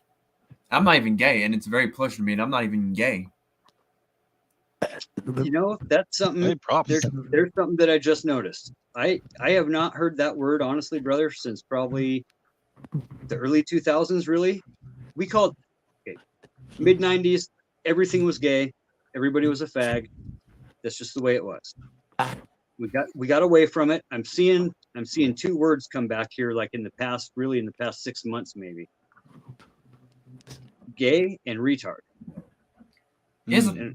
What's the connotation with that? It's not the insult that it has the connotation of being, right? It's just that's a dumb person type of thing, right? Yeah, here's the thing. Not when it comes to self-describing your sexuality, obviously, but when you're calling somebody gay, when you're just the word in general being used it's surprising to me to see it come back, is what I'm saying. Yeah, because I grew up on the internet in the early 2015 when like everything was free range, everything was edgy, everything was free range. You can curse, swear, whatever. And I kind of grew up on that side of the internet where that kind of based a lot of my humor from that side of the internet. I grew up very edgy. I grew up very unfiltered. And especially I live in the South, and I have a very unfiltered mouth. I don't like to mince my words when I'm talking to people. So I'll say fuck, I'll say faggot, I'll say bitch. I'll revert to, if I'm talking about someone I don't like, I'm just gonna call her a bitch. If I don't like someone, like the reason I talk, like you just saw me talking about Tipster. I think he's a subhuman garbage who I think should just drown in a river. And I find that so cool that you can say that without having to throw a F-bomb or throw anything else into that description, because most of what I'm hearing coming out of the debatersphere is you're an effing tard, and things that are like, meant to be a trigger point, meant to be a point of contention, as everybody's kind of in this whole contentious, dynamic. A lot of it is for just shock value and saying that, right. There's a lot of people who use it now. Again, I agree that it is like a new movement again, where they're just trying to attract a certain audience. Sometimes in order to convince them of good ideas, but they attract them with that kind of behavior. Like it sends me back to South Park being so popular, and that show was created by two notorious libertarians. So it's an interesting tie-in. I mean, you look at like debate bros like Vosh and Destiny. They do a good job at attracting a lot of people from both sides of the political spectrum, whether it be right or left. And the thing about when you're not bogged down, you can admit, hey, progressives and lefties have been kind of like fucking out of their minds for the last couple of years. And when you I've noticed here's the thing, I'm seeing everything from a non-political lens. I'm only accounting what I'm seeing. Like when it comes to like the left, is this purity spiral that if you're not with 100% against us, you're not 100% with us, you're against us. And I've seen a lot of content creators who identify on the left, who are very liberal, left-leaning, and all of that, who a lot of people would label like right-wing centrists, like Stitch and Adam. They're not like conservatives or right-wingers. They're very liberals. Even though I got my own criticism, they're pretty like left-leaning and liberals, and a lot of people label them right-wing. Yeah, true. I think one of the problems is that the loudest people you're talking about on the left are woke scolds who have very little. I'm sorry, Sam. Are you familiar with the term woke scold? I know you're.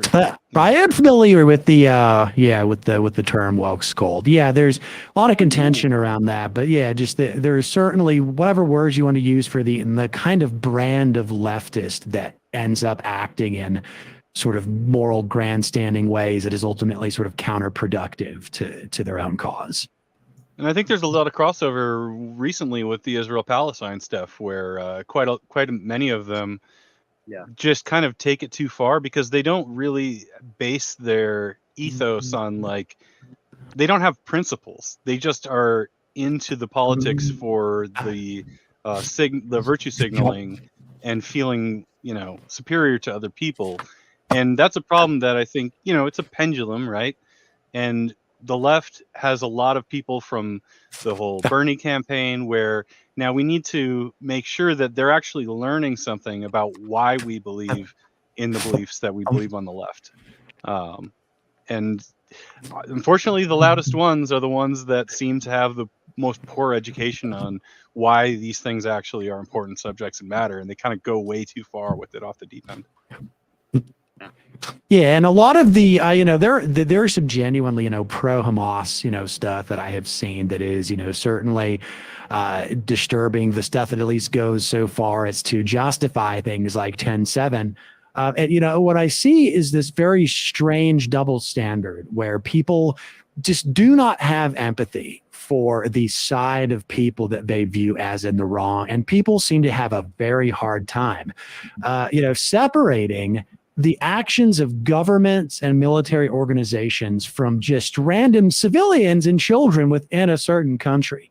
I feel like the common sense take on Israel Palestine should be to look at any atrocity that is done, any loss of human life that is carelessly or intentionally carried out, and to condemn it. But it seems like people are pushed into camps where you pretty much have to be either okay with what Israel is doing without any criticism, or you're sort of okay with what Palestine did because Israel are their oppressors. And I find both of these viewpoints somewhat troubling.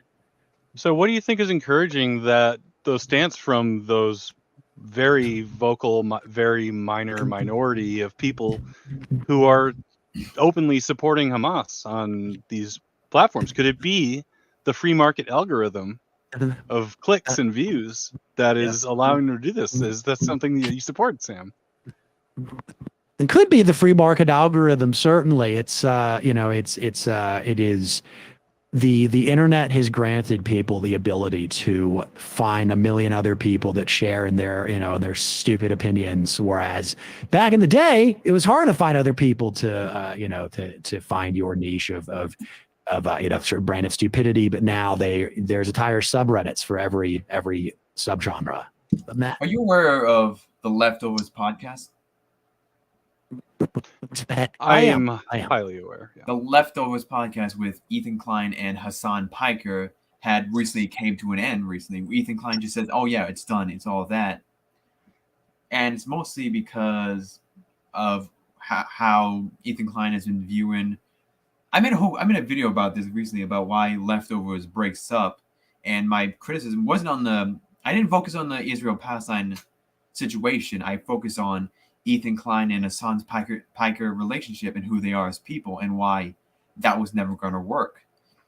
And Oh, that's interesting. I feel like that's not why it came to an end at all. They seem to still be really amicable friends. yes, but here's the thing: Hassan Piker's audience is one of the most rabid fan bases I have seen on the internet. It's quite large as well.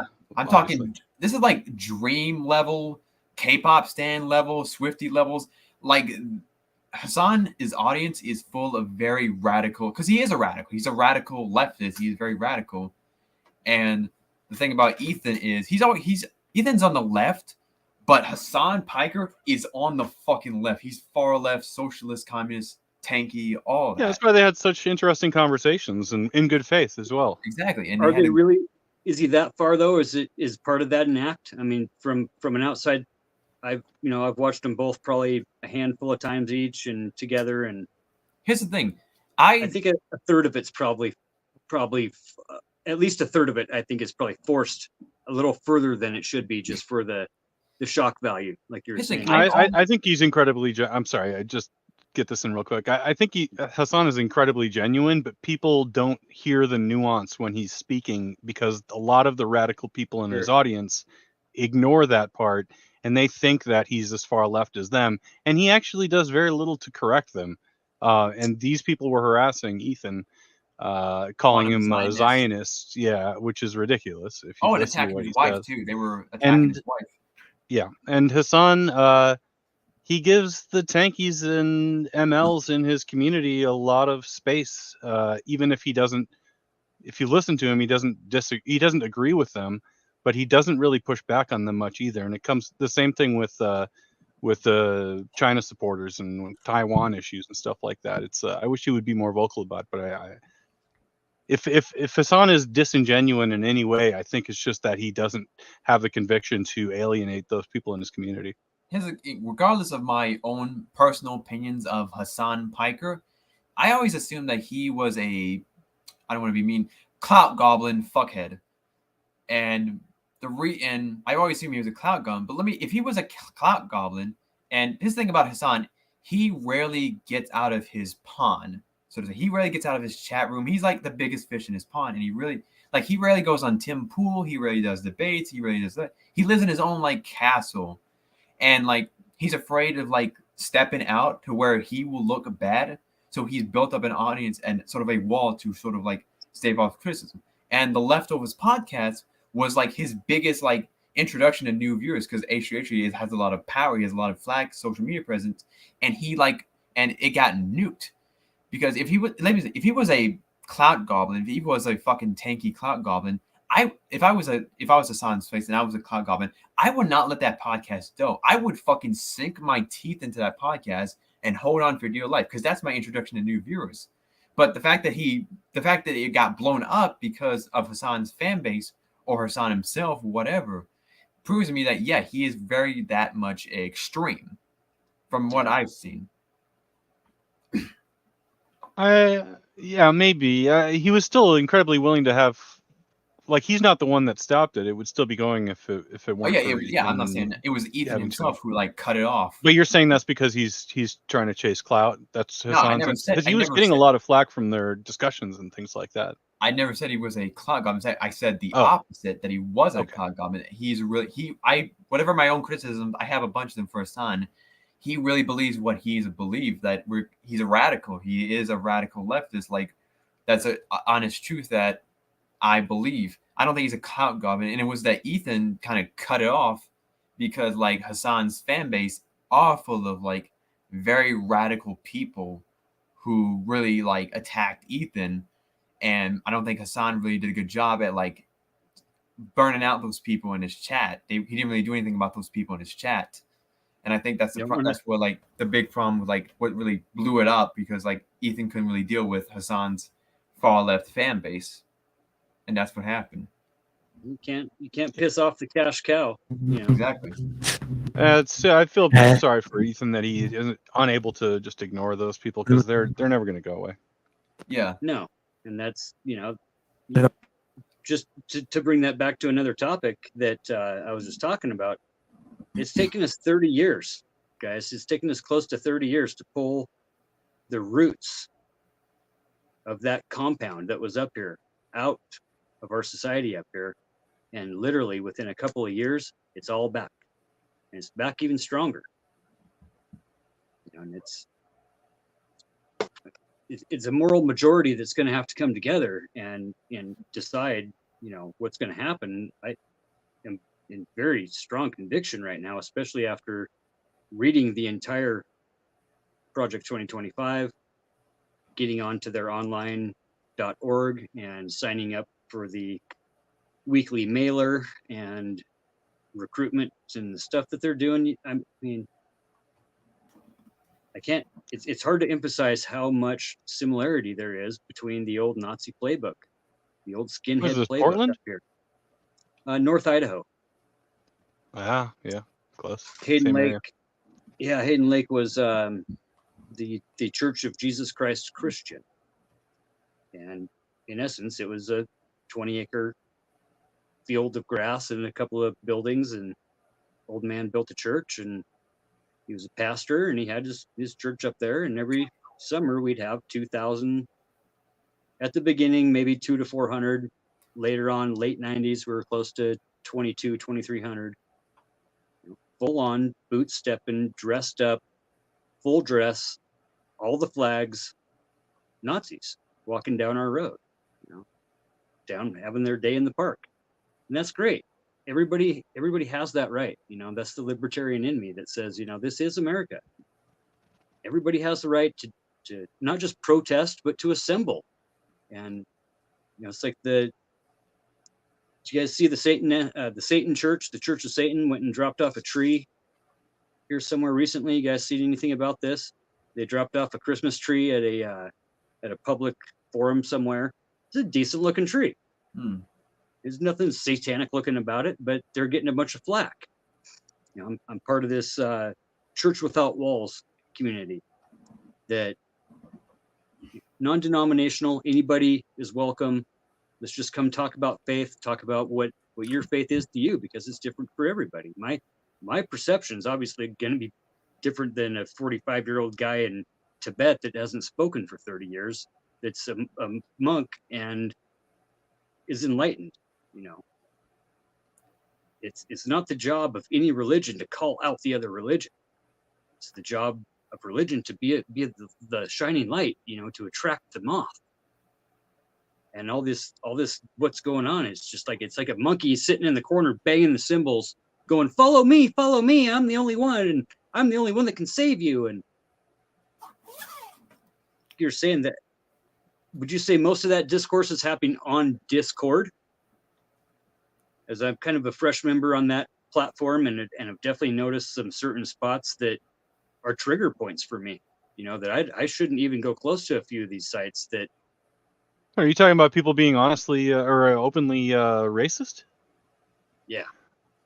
There's pockets Twitter, of that on Discord, sure, but in terms of them showing up in public like you're talking about, I mean, I'm all in favor of that, and they can get publicly ridiculed, because it's not going to end well for them if they're visible members of society. So, to one extent, it's going to be a learning moment and a teachable moment for a lot of people who are seeing how foolish and ridiculous those guys are. So, maybe the pendulum just has to swing back after they're visible for a while.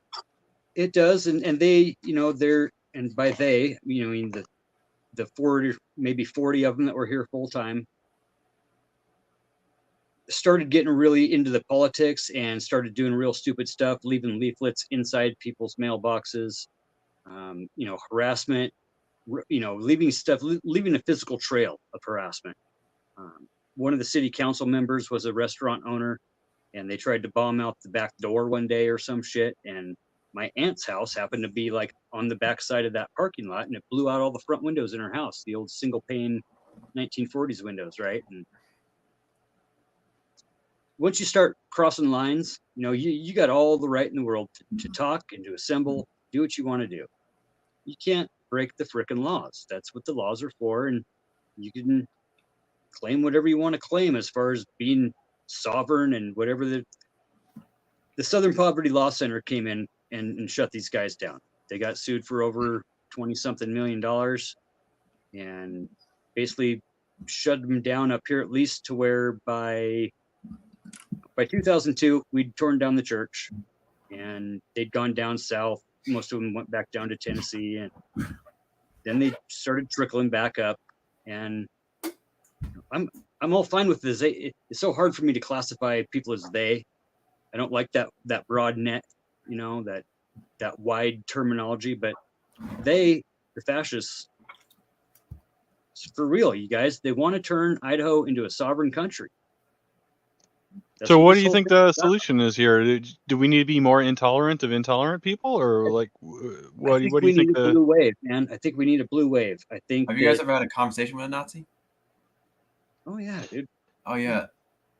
I was in a Discord. I remember this very specifically. I was in a Discord call a couple of months ago, and there was an individual who, it was a whole Discord call. It was about 30, 20 people in that call, and there was one individual who talked about like Nazi rhetoric and all of that. Basically, they hit all the plot points: Jews and Muslims and blacks. Basically, all that. And I feel like that's the thing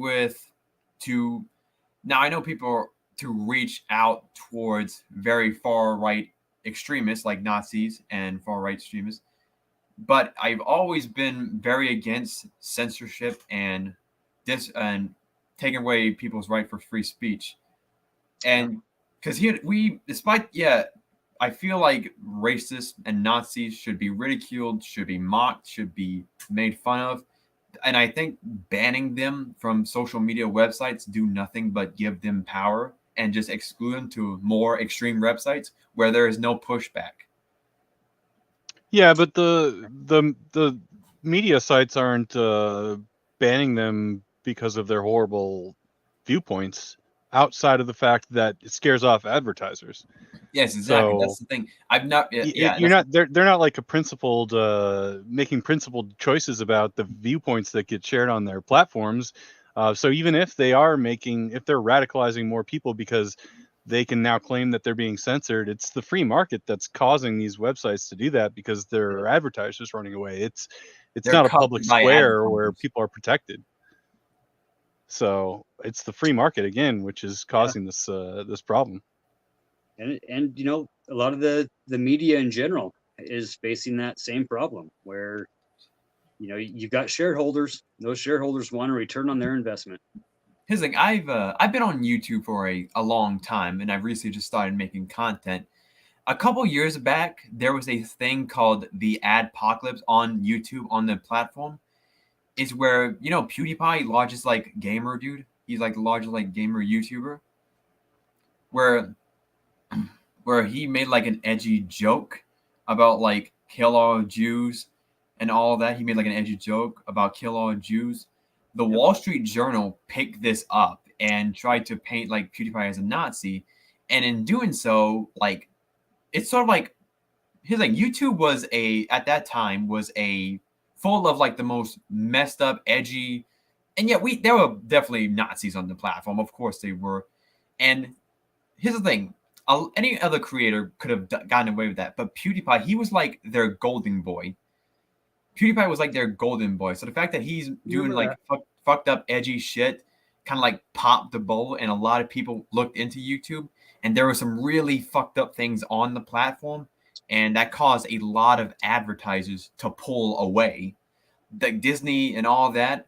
And so YouTube kind of cracked down on that on not just like Nazis, but also on a lot of like edgy jokes in general, like that aren't advertiser friendly anymore.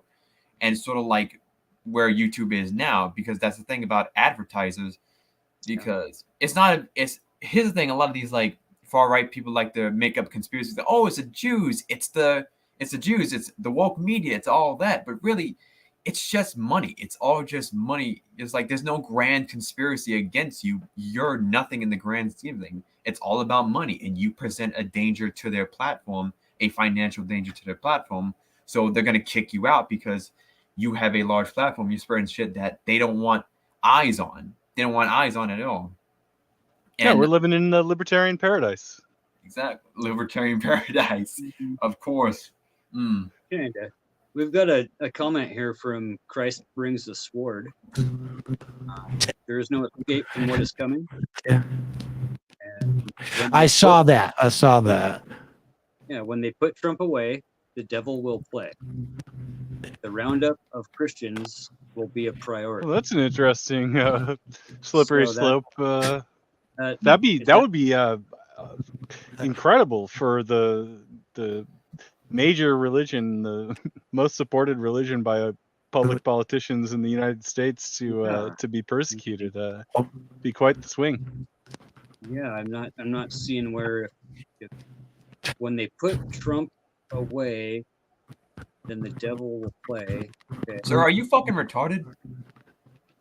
Christ brings the sword. They seem to think that there's going to be some sort of Christian genocide after they deal that's with why I old asked, Trump. are they retarded? Are they rounding Yeah. them up in order to throw a party for them? Is it like a Jewish thing where they're gonna like gas Christians? Hey, Mr. Christ Brings a Sword. If you want to come on the stream, feel free. We're all about love Lord. here and trying Yes, to please come on. I would love to hear you talk. trying to I hope have you've got a- conversations. I hope you've got a global mute button handy, Sam. That could be a little spicy. I'm getting a beer. Perhaps. I'm unfamiliar with YouTube TOS in terms of swearing and what is going to actually get me banned. they're on or- your or ass. get a strike. They will. Yeah. The R word and the F slur, we should probably refer to them that way if you guys want to continue talking about them.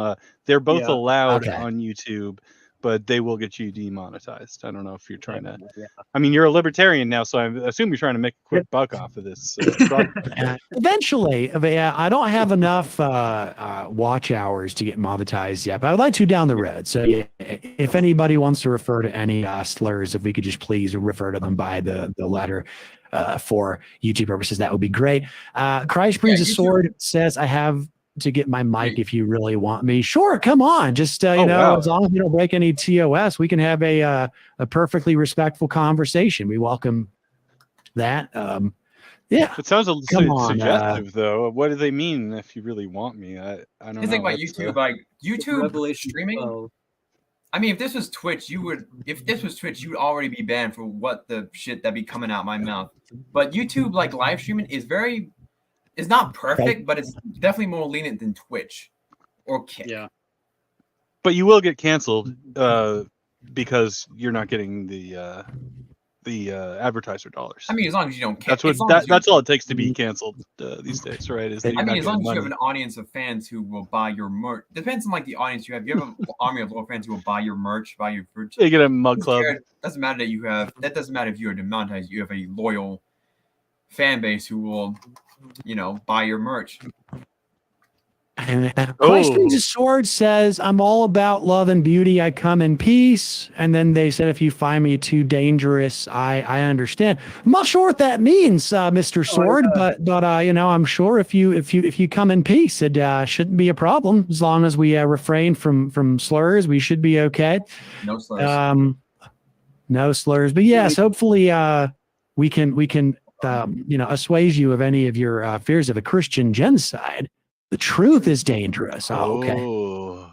That is for sure. You don't want to get into, but Revelation 12, Revelation's, there's some great things in Revelation for sure. Do, do, do, do, do. The truth is out there. And that's one kind of thing, of being, I basically spent a good couple of years, straight up 2 years doing booklets and getting this where I could be ordained and have some, not as a point of having a ministry ever, not as a point of, just as a point of a counselor, and being a helper type of thing. And Can't you just do that online? Surely there's a website. oh, you there can do is, that but I online. was in prison and I was on probation. There was nothing else to do. So like early 2000s, 2003, 2004.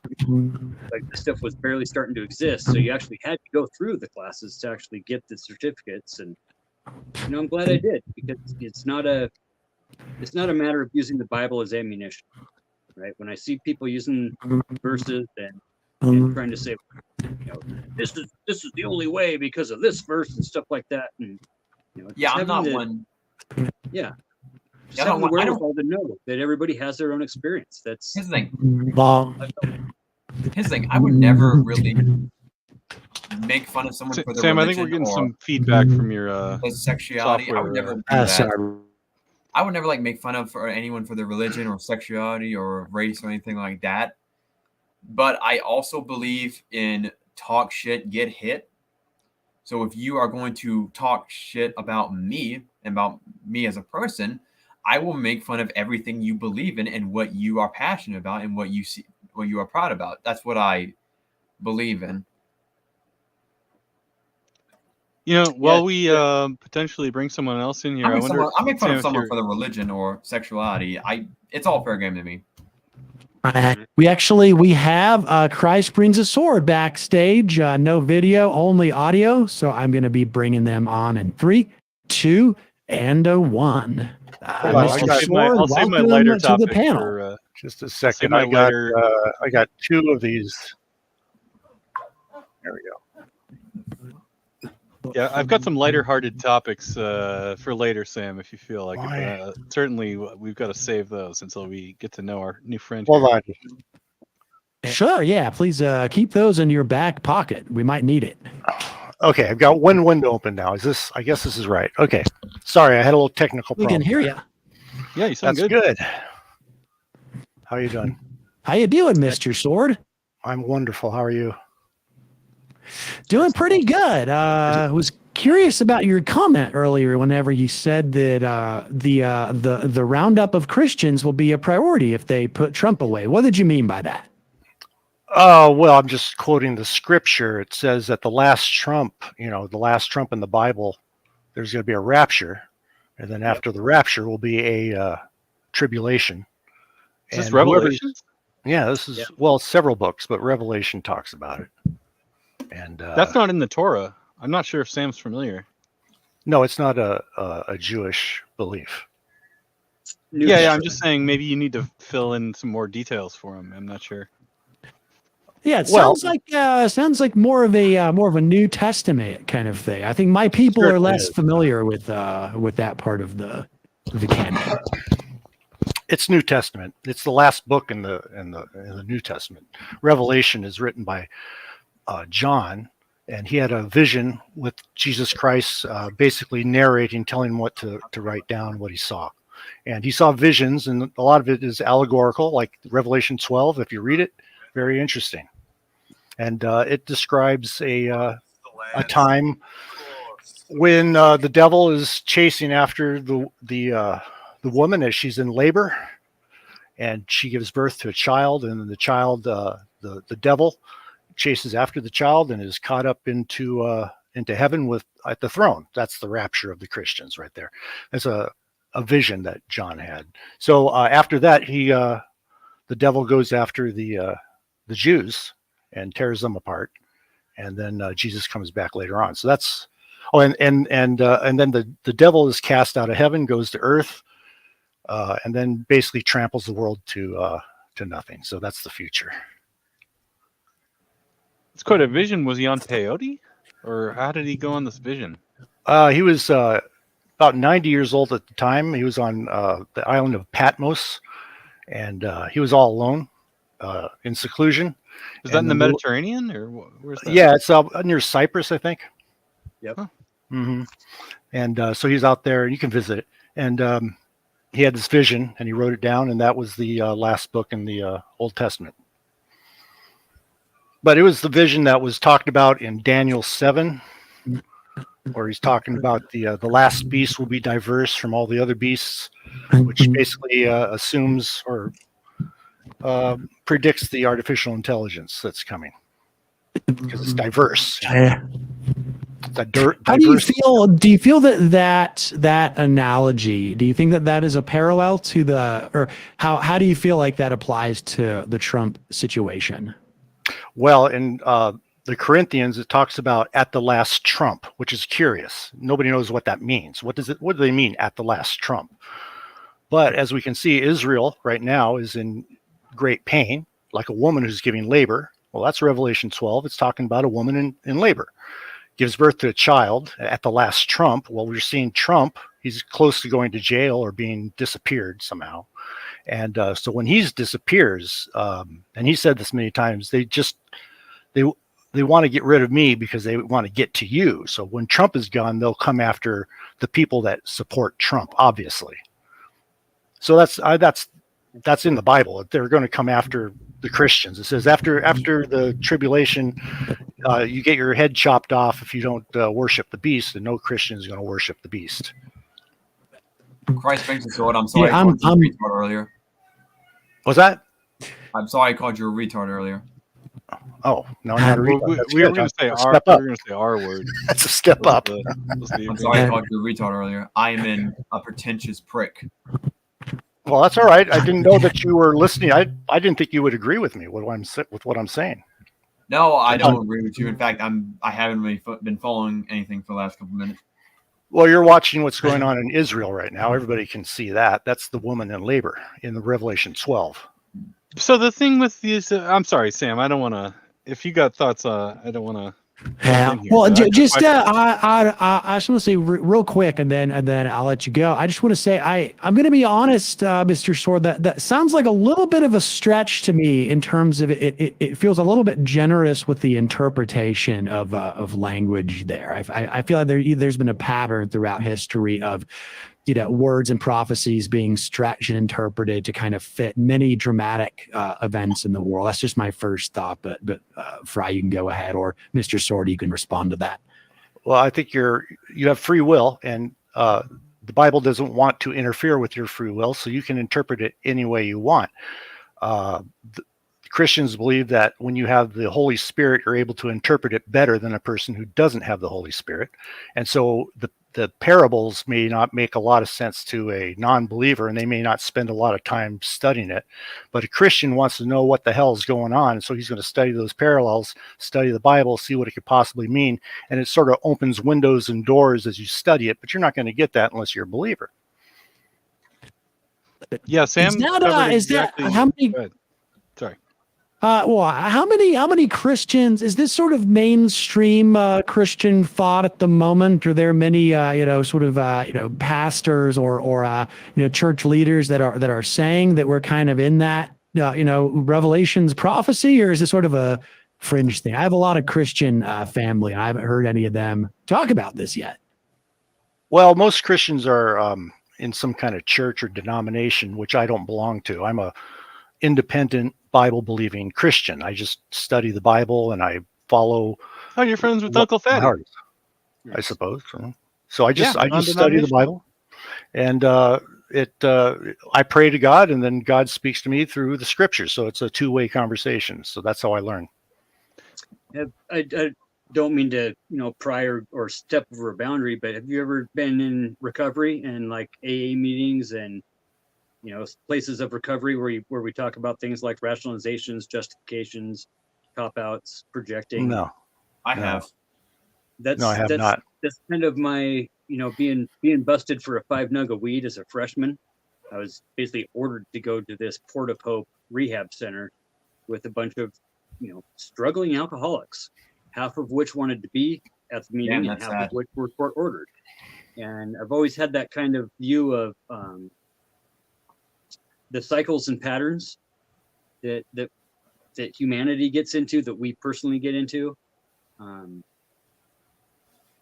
Where I'm going with this is that, now when I look at the Bible from a fresh perspective, and having gone through it maybe at least a couple dozen times, you're so right. You're so dead on the money that it's one of the only real religions that has came forth that gives us choice, that gives us the right to do and search and long for, as it's a guideline on how to live our lives. It's not a literal. It's black and white, sure, but I recently I tend to lean more towards the red letters, and the more we stick to the Matthew, Mark, Luke, and John, and realize that they're incorporating all of the thoughts of the Old Testament into the New Testament. The Messiah has come, the Savior. Where the two sects, I guess, at the time broke off was the Hebrews didn't believe that he was the actual incarnate, and when you have that Holy Spirit and when it really fills you, man, there's nothing better, and I try to live by that Holy Spirit mantra and not let the weatherman tell me how I'm going to feel tomorrow. Well, it's an exciting book to study because there's everything is in it. It's called, it's his story or history, and it goes all the way back to the beginning, whether you whether you want to believe it or not. It only goes back 6,000 years, and of course you'll get laughed at when you talk about that to scientists, but that's what the Bible says. Well, And I'm a former Christian. I was raised Christian. I'm an atheist now, but there's no actual 6,000 years in the Bible. That's Can I speak up? easily the creation period could have gone on for millions of years. I don't see why you got to hang your hat Can I on speak that up? mantra. Can I speak up? I've been looking at that from a totally different point of view after kind of getting into into space stuff and just wanting to know more about Archimedes and how we actually look at what we look at, and how other religions, a lot of them really based a lot of their architecture around the stars and the pyramids, the alignments, the Aztecs, especially Southern America, and just wanting to know, why is it that we seek? What is it that we're really? We got onto this the other night. What is God? Right? God is different to everybody. God is what you believe your God is. Christianity is the real kind of first nuanced look at, you have the right to come to me at your own volition, come to me at your own will, compared to a forced fascistic type of rule, and that's a very nuanced look when it comes to religion, especially at that point in time. 2,000 years ago was. Yeah, I mean the star showing that Jesus was going to be born was probably just a supernova. That's cool too. And I was an atheist. I was an atheist until about 6 years ago. Can I speak up as an atheist and a cynic? You're already doing it.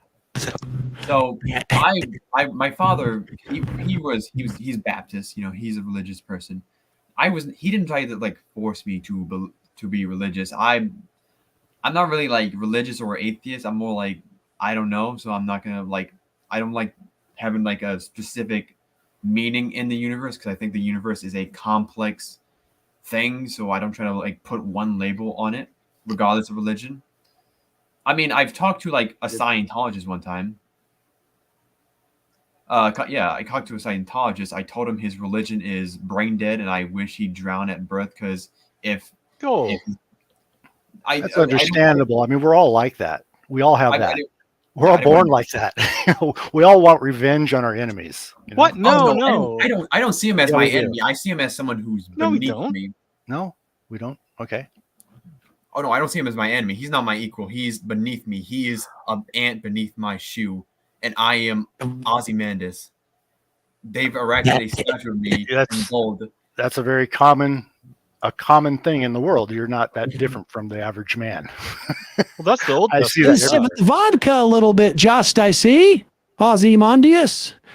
I have no idea what you're talking about. Okay. He's in pain. He needs it. I am not in pain. In fact, I am more happy than I am ever.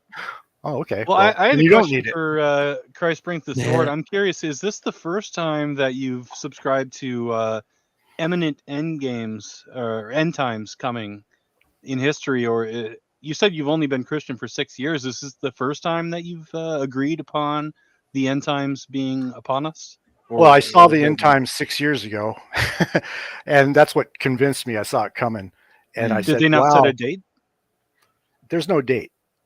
But then what the? No, you won't know when the rapture comes. That's the whole It says, point. okay, hold on. We talked about that earlier. At the last trump. Yeah, but is that just a bad Well, translation? what if the last Trump is Trump's child, or what if Barron Trump runs for president in 40 Correct. years? I mean, the last means nothing. line of, yeah. I mean, Maybe What it if means Barron's nothing. Trump? seems like a bit of what a if Barron linguistic Trump- stretch, doesn't it? It's up Yeah, to what if Barron interpretation. Trump's wife is barren? Then It's he up would to be the last interpretation. Trump. But here's the other thing: the woman is in labor at the same time, and the woman is Israel. And That's if you the look at biggest stretch, Israel, I I'm think, of this whole- curious If you- as a can I just finish? Can I just finish? genuine Israel. question. Can I just finish? Israel is in labor right now, and that matches Revelation 12.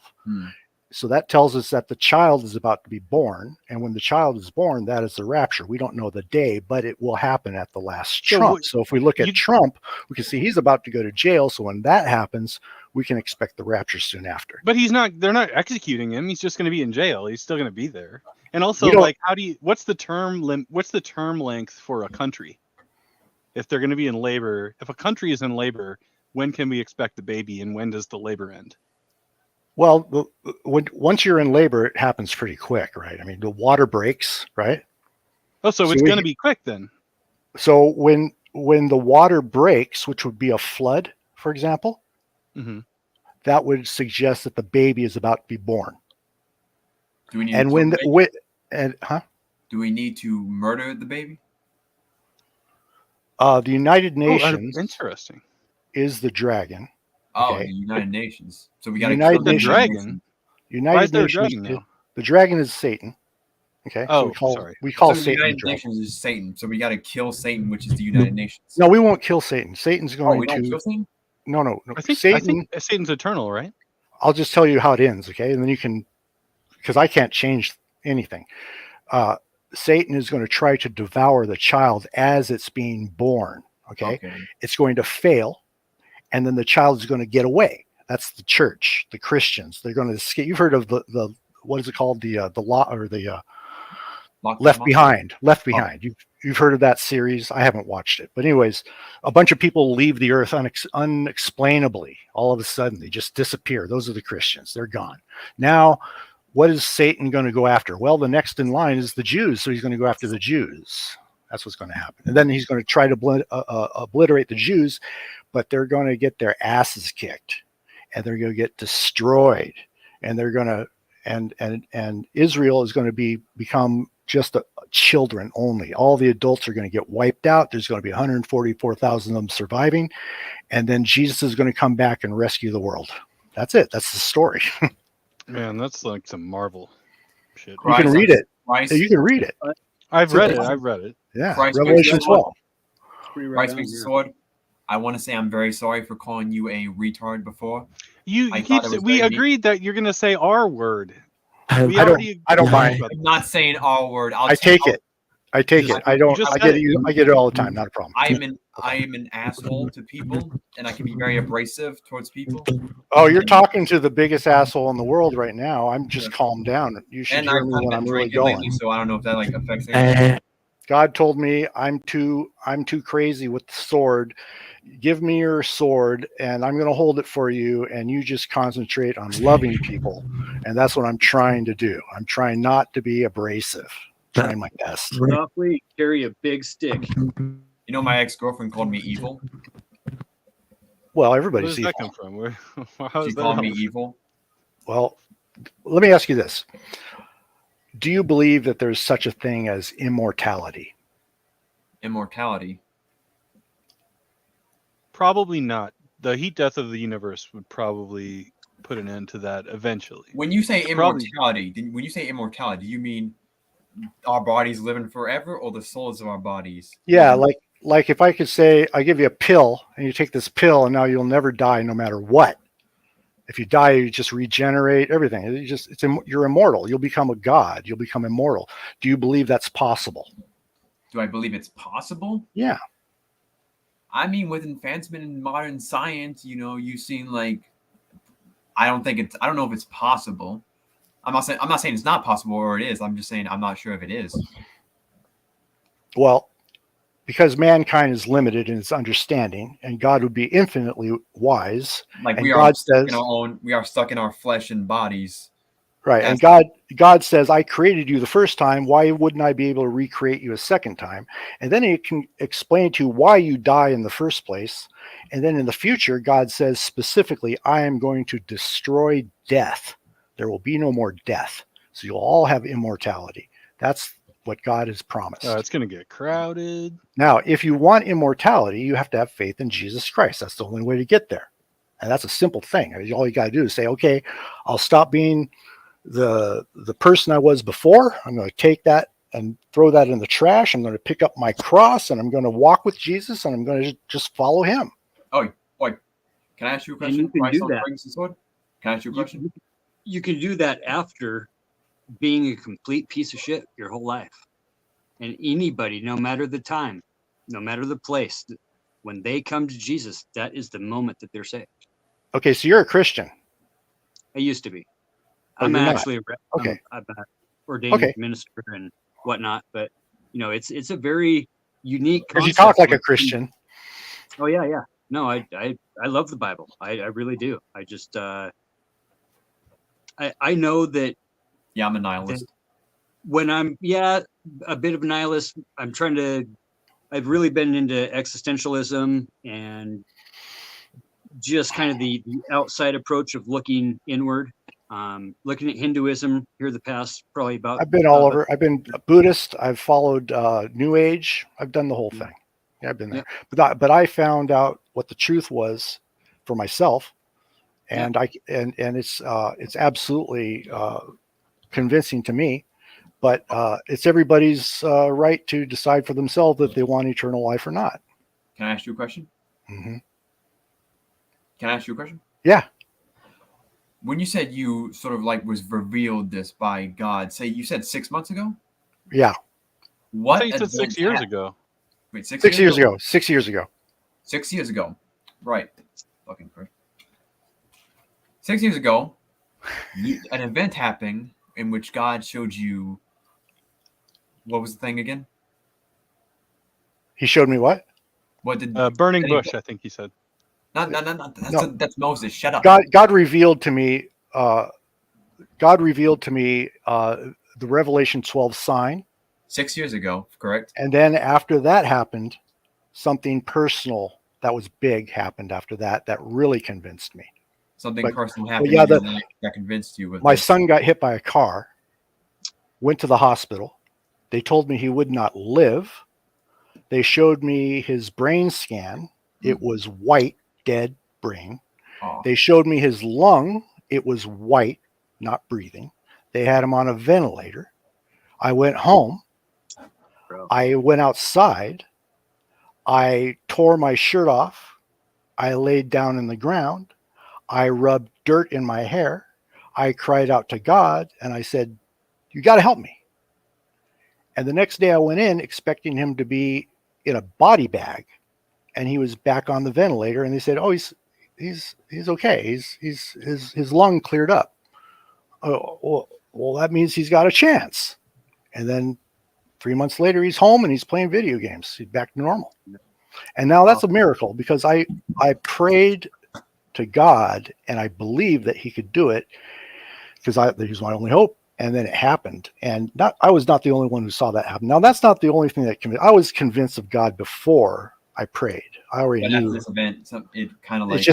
It happened at the right time because right after the Revelation 12 sign, I knew that God was real. And then my son got hit by a car. And then I prayed to God. And then he showed me that he can perform miracles because the doctors told me that's a miracle because we didn't think he had a chance. And they even pretty asked incredible. me Can we get a shofar for that, Sam?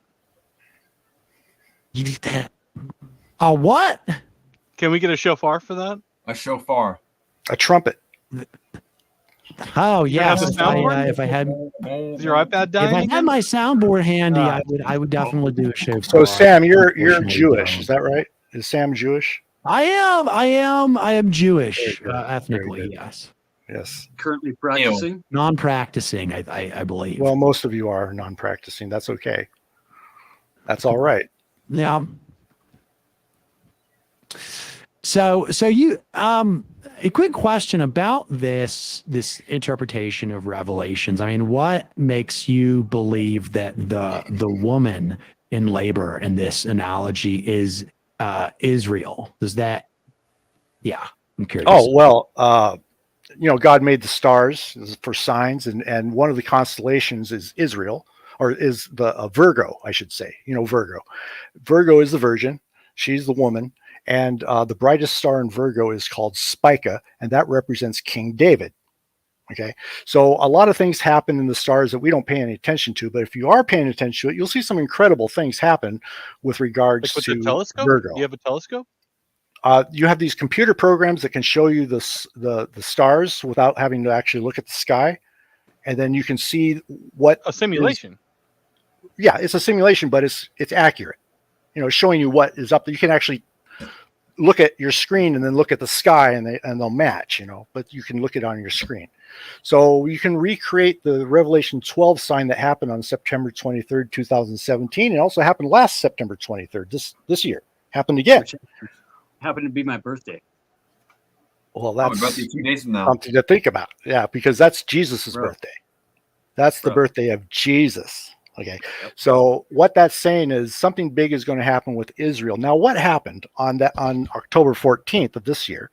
Very fascinating thing happened was that in the constellation of Virgo, there was an eclipse. Okay. I don't know if you remember the eclipse, but it was an annular eclipse. It made like a ring, and that ring went right on the finger of Virgo. Right Yeah, on the but they're ring millions finger of miles Virgo. apart. That's really close to us. The eclipse But is when- really close to us, and the Virgo star cluster is way, way ways. Yeah, but Lunar when you were down, lunar if you were eclipse. the At that certain point in the horizon, it's going through the constellation of while it is eclipsing. yeah, you can't see it because the sun is out, right? But if you have a Yeah, but computer, that sun's really close relative to the star cluster of the constellation you're talking right? about. So what you will visually see is a ring going on the finger of Virgo. Now, after it goes on the finger of Virgo, the eclipse travels down, and it does that right over Corpus Christi, Texas. Okay, that happened on October 14th. On Corpus Christi, Texas, the ring of fire went on the ring finger of the woman, which suggests a marriage. And then the eclipse traveled. That was over Corpus Christi, Texas, which means the body of Christ. Okay, Mhm. and then it went from But there. that was just some dude naming it that, right? And then the eclipse then traveled down through the Panama Canal, the canal, like a child giving birth. Another man-made place. Yeah. And then it exited out Natal, Brazil. So, Okay, so all you're those things like a happened. numerologist, basically, right? Well, this happened. I saw it. It's a sign.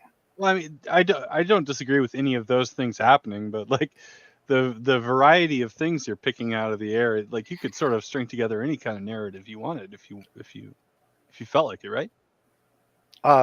If you don't see it, I can understand you can't see it, but to me, it's a miracle. I see it and I go, well, there's no question about it. But of course, it's open to interpretation, and you're willing to interpret it any way you want. But here's the thing: when Jesus comes, if you're not ready, you get left behind. So I'm not even going to know that, right? You will know it because there will be a nuclear war or something will happen. It will be obvious. See, it says at the last trump. If you look at Wait, I First thought I was going to Corinthians, get raptured. No, I'm not going to get raptured. no, you won't get raptured unless you're a believer. No, It says at the last. It says with the shout of an archangel at the last trump, in a twinkling of an eye, in a moment. Those all sound like nuclear terminologies. In a moment, that's a twinkling of stretch. an eye. Okay, and then it says. It also says in the Bible. It says if you're not with me, I will come to you like a thief in the night. Well, thief in the night is like a nuclear bomb coming in your living room. It's just going to take everything away from you. That's a thief in the night. So, Or just a masked robber. now there were no nuclear, or mass robber, but he says, I'm going to come to you. I am going to come to you like a thief in the night. So when I return, I'm going to wipe everybody out in the blink of an eye. That sounds like a nuclear bomb to me, but it could be something else. I'm interpreting, right? So I'm not telling you that this is the Could way be it a big has. comet or like asteroid. There is a comet coming towards the Earth, and it has wings, and it will be here in April during an eclipse. So this is all fascinating. It is fascinating. Quick Quio. Real quick, as we have been joined by none your other than audio's Gen held up. X, It's audio. Jeff. Welcome, Dream. Fix your audio, Sam. What? There's a big echo. Is that from me? No, I don't even. No, have that's- No, I it's think from that's on Sam's and his Sam's end. audio. Oh, Fix your sorry. audio. He's a boomer. It's okay. We get it. No. Just to be clear, class of '95 rules. Oh, we got three Gen X in here, and Not. Gen Zer. alright. Oh, you're Gen Gen Z. Z or Justin? Wow. I was born in I 1962 at the height of the nuclear testing, and that's my excuse. So you're a boomer. I'm 21. I'm going on 22 in a couple. Oh, of days. you are. I'm You are supposed to Z. You're probably the youngest person I talked to in these streams. be. I'm turned 22. In a couple of days, I'm going to go hang out with my friends. Hey, I'm in December Oh, you too. get an early start. Oh, Are, Sure, and yeah. Sam, you're a millennial. old as shit. What? No, Sam is a boomer or Gen X. Sorry, Sam's Gen X. He's working Old on as his dirt. audio. He's a boomer, but he was born in Generation X. How does that work? And well, he's got the mentality of a boomer, but he was, he's categorized into Gen X. My friends His online are mentality was Gen Z. my friends I mean- online are calling each other faggots and telling each other to kill themselves. Well, so I got wait, bored. we talked about this. How many times did we talk about this? I feel like I'm the Slurs okay, will okay. get me demonetized. I'm sorry. You have to my refrain from friends are that. calling I each get other- away with it. I My get away friend- with it. My friends are calling each other a slur for gay and telling each other to You can say faggot. each It's the other. booze talking. Just put And the I bottle just got down. bored, and I just got bored of it. Oh, Oh, yeah. I guess it's not I very have very exciting. brain You're not damaged faggot. people I hang out with. I'll tell you guys something about saying that you're gonna unalive somebody on YouTube. That's not a good thing. No, it's not. I went through some serious doxing, real hardcore doxing in 2016.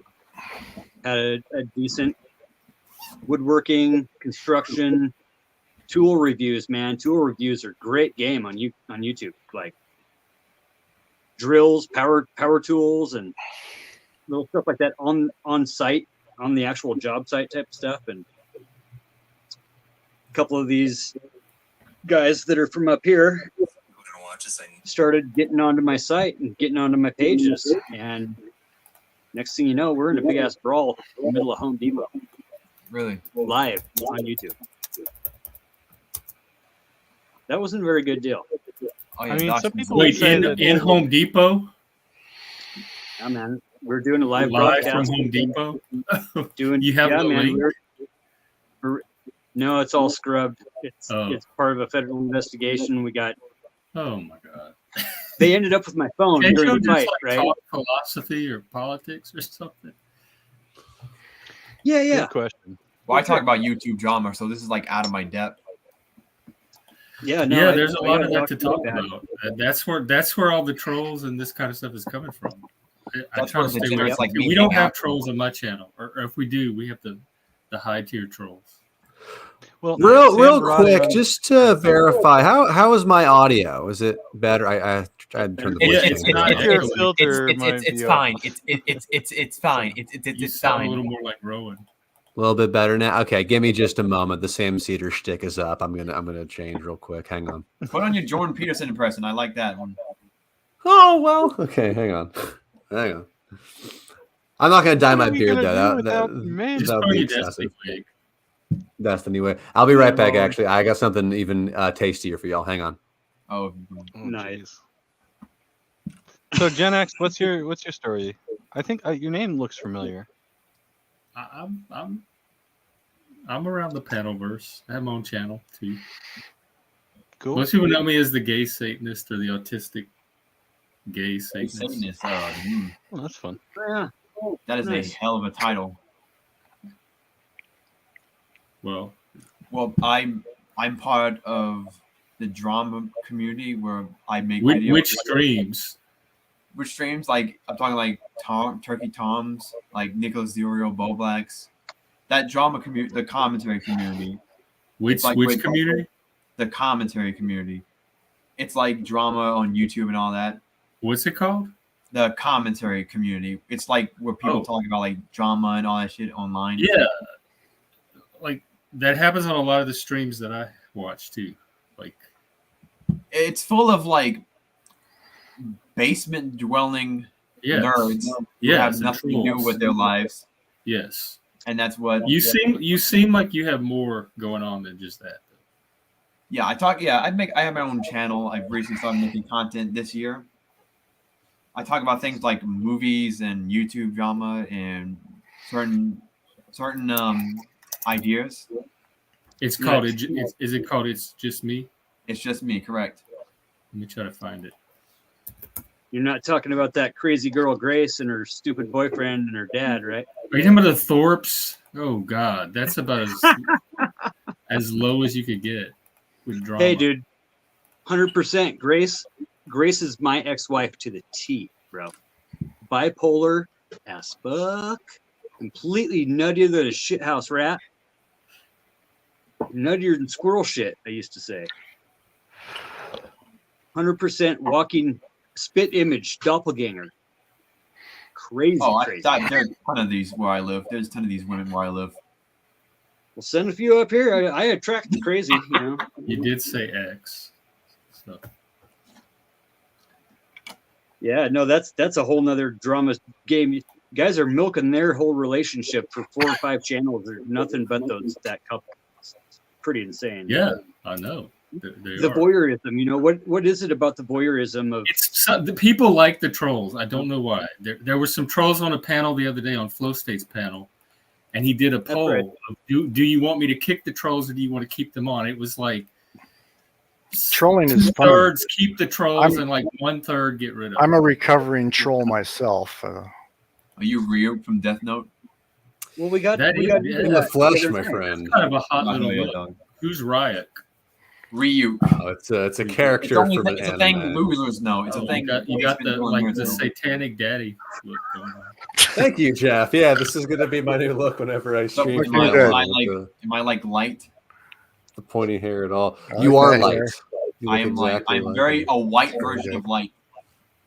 I'm a cracker version of light. So it's just me. I can't find your channel. Do you have a link? Hold on. Let me just hold on. Let me. Especially if it's the drama channel. I'm going to go to my channel. Sorry, hold on. So Ryuk, is that wig comfortable, or is it one of the itchy ones, or is it pretty comfy? It's actually my real hair. I don't know what you're talking about. Oh, I'm sorry. I didn't mean yeah. to- No, and it's it's great widow's peak there. Thank you. It's very comfortable. Where's the voice to go with it? It looks comfortable. I see. I put my name in the chat. I'm gonna build a voice for this at some point. No, I actually my voice software just glitched out and I can't fix it whenever it does that. So You need some broad rim glasses or something. The glasses aren't going with the outfit. I can. I have. You have some shades. Yeah, shades. Get some shades. Now, Sadly, Sam they're has not talked in dark, the but past. I wish they were. Sam's talked in the past about wanting to maybe that's use it. an AI voice for his AM quickie. Have you considered, sharing the software with him, or maybe selling it, since that's a bit more? No, I would look. I would totally. This voice doesn't fit. I need to talk more menacingly. I would totally reach out to Sam Cedar if they asked. I did. I emailed his team, and I was because they told me to, and I was like, "Hey, I'm the guy that called in to y'all's show as future Sam Cedar," but they never got back to me. Just end your I'm sure. sentences. Just keep hitting Matt up on the Discord. I'm sure you'll get through at some point. When you talk, just end all your sentences with the letter S and just say it like that. S. Make that S sound. Then you'd be like Sinister. Sam Cedar. Sinister. Yeah. Sam Sinister. Sam Sinister. That'll be my new name on here. Also, I had a quick question for Uncle Fatty. Do you have any like a channel on YouTube or like any other way to, if we ever wanted to chat again, do you have anything? Yeah, it's just under my name. It's actually, we're on StreamYard. It's so the biggest Uncle Fatty on YouTube is a monkey the frickin' macaw down in Indonesia. This big fat street monkey that everybody feeds, right? Oh yeah, I'm looking at him now. The tragic Uncle life. Fatty with Macaw's two a bird. dashes. You're talking about a macaque, I believe. Yeah. Oh So yeah. it's do 2 dashes and all caps on the fatty, and 2 dashes, all caps fatty, and I do. Basically, when I'm sitting around doing nothing at work and watching my employees and subs work and waiting for concrete trucks and stupid shit, I make these stupid ass videos. And Oh, I'm subscribed to you for some reason. yeah, the last one I did was no, I didn't put that one. Tomfoolery. So Turkey Tom and Tomfoolery got the Tom match. I took mantis. I took a praying mantis that I took a picture of at work. Put Tom's head on top of it and made him into Tom Mantis. And then like Speakeasy, he's got all those other guys. Oh yeah. So I did a couple for him, but like just something to kill the time and fucking whatever. But the thing right now is it's snowboarding season. It's time for me to get back into snowboarding videos and instructing videos, different little, learn how to do this, learn how to do that, technique videos. Gear reviews. I'll probably get 2 or 3 boards and do some reviews here this month if we got some snow and whatever. I just like trolling the frickin' the hardcore Republicans need to get trolled. The ones that are out there calling everybody names and all gayophobic and whatever else. So I take their phrases, turn them into Barbie. No one takes them seriously anymore. I don't think they even like the Speaker of the House. You don't hear a peep out of him about any of that. What's sad though is that when I watch Rebel HQ and they're showing us the worst of the worst in the street meat, the guy on the street. The ones up here believe 100% that Donald Trump was sent by the Lord to rule over mankind and he should be king. And that's not America. Well, Yeah, I thought it was that's interesting. That's very fringe. I Minority. thought it was interesting when Mike Johnson became the speaker. That just came out of nowhere. I didn't see that coming at all, and I saw. Probably recycle him. And I was looking for something to happen, with the last Trump, right? And it says in the Bible, the archangel, right? And then I hear Archangel Michael, and Mike Johnson. I'm thinking, maybe that's the guy. I don't know. So I'm just looking for things. Well, what do you think about the labor movement this past year in the U.S.? Maybe that's the labor that was prophesized instead of Israel. Well, no, everything centers around Israel in the Bible. Yeah, the Bible's all about Israel. Yeah. And even but you were talking about Corpus Christi. That's in Texas.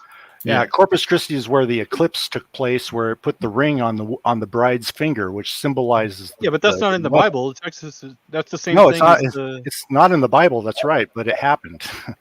Right. But the labor movement happened. The eclipse happened, but the interpretation is your own. Correct. Yeah, I think the labor movement seems a lot more direct of a relation to a country going through labor. Yeah, you can interpret. I'm telling you from my perspective how I see it, but you can believe it any way you want because we all have free will, right? It didn't happen only over Corpus Christi. But when it was over Corpus Christi is when it went on the finger. So, I mean, it literally went right on the woman's ring finger, which is like impossible. You have this annular eclipse, Well, and it happens over Corpus Christi on the woman's finger, and then it goes through the canal, like a child comes out through the canal. And we're talking about the birth of a baby here, and then it comes out natal Brazil. So that's a lot of coincidence. That's a really wide area. So it covered a really, really big area. Oh yeah, it went went the whole day. It came down from Salem, Oregon. It came through the Four Corners. And I saw it in Kansas City. Yeah. Then it went down to the canal, and then it came out through natal. Mm-hmm. Right. So there's so many things you could pick from in that large area. You seem to be jumping around a lot to different places. But I understand that you were spoken to. So yeah, it's like Jesus on the toast, or the Virgin Mary and the spaghetti. Yeah, I think that's how most people see it. Pareidolia. Yeah, I see it as being like this incredible vision, and then everybody else is like, "You're crazy," and I'm like, "Okay."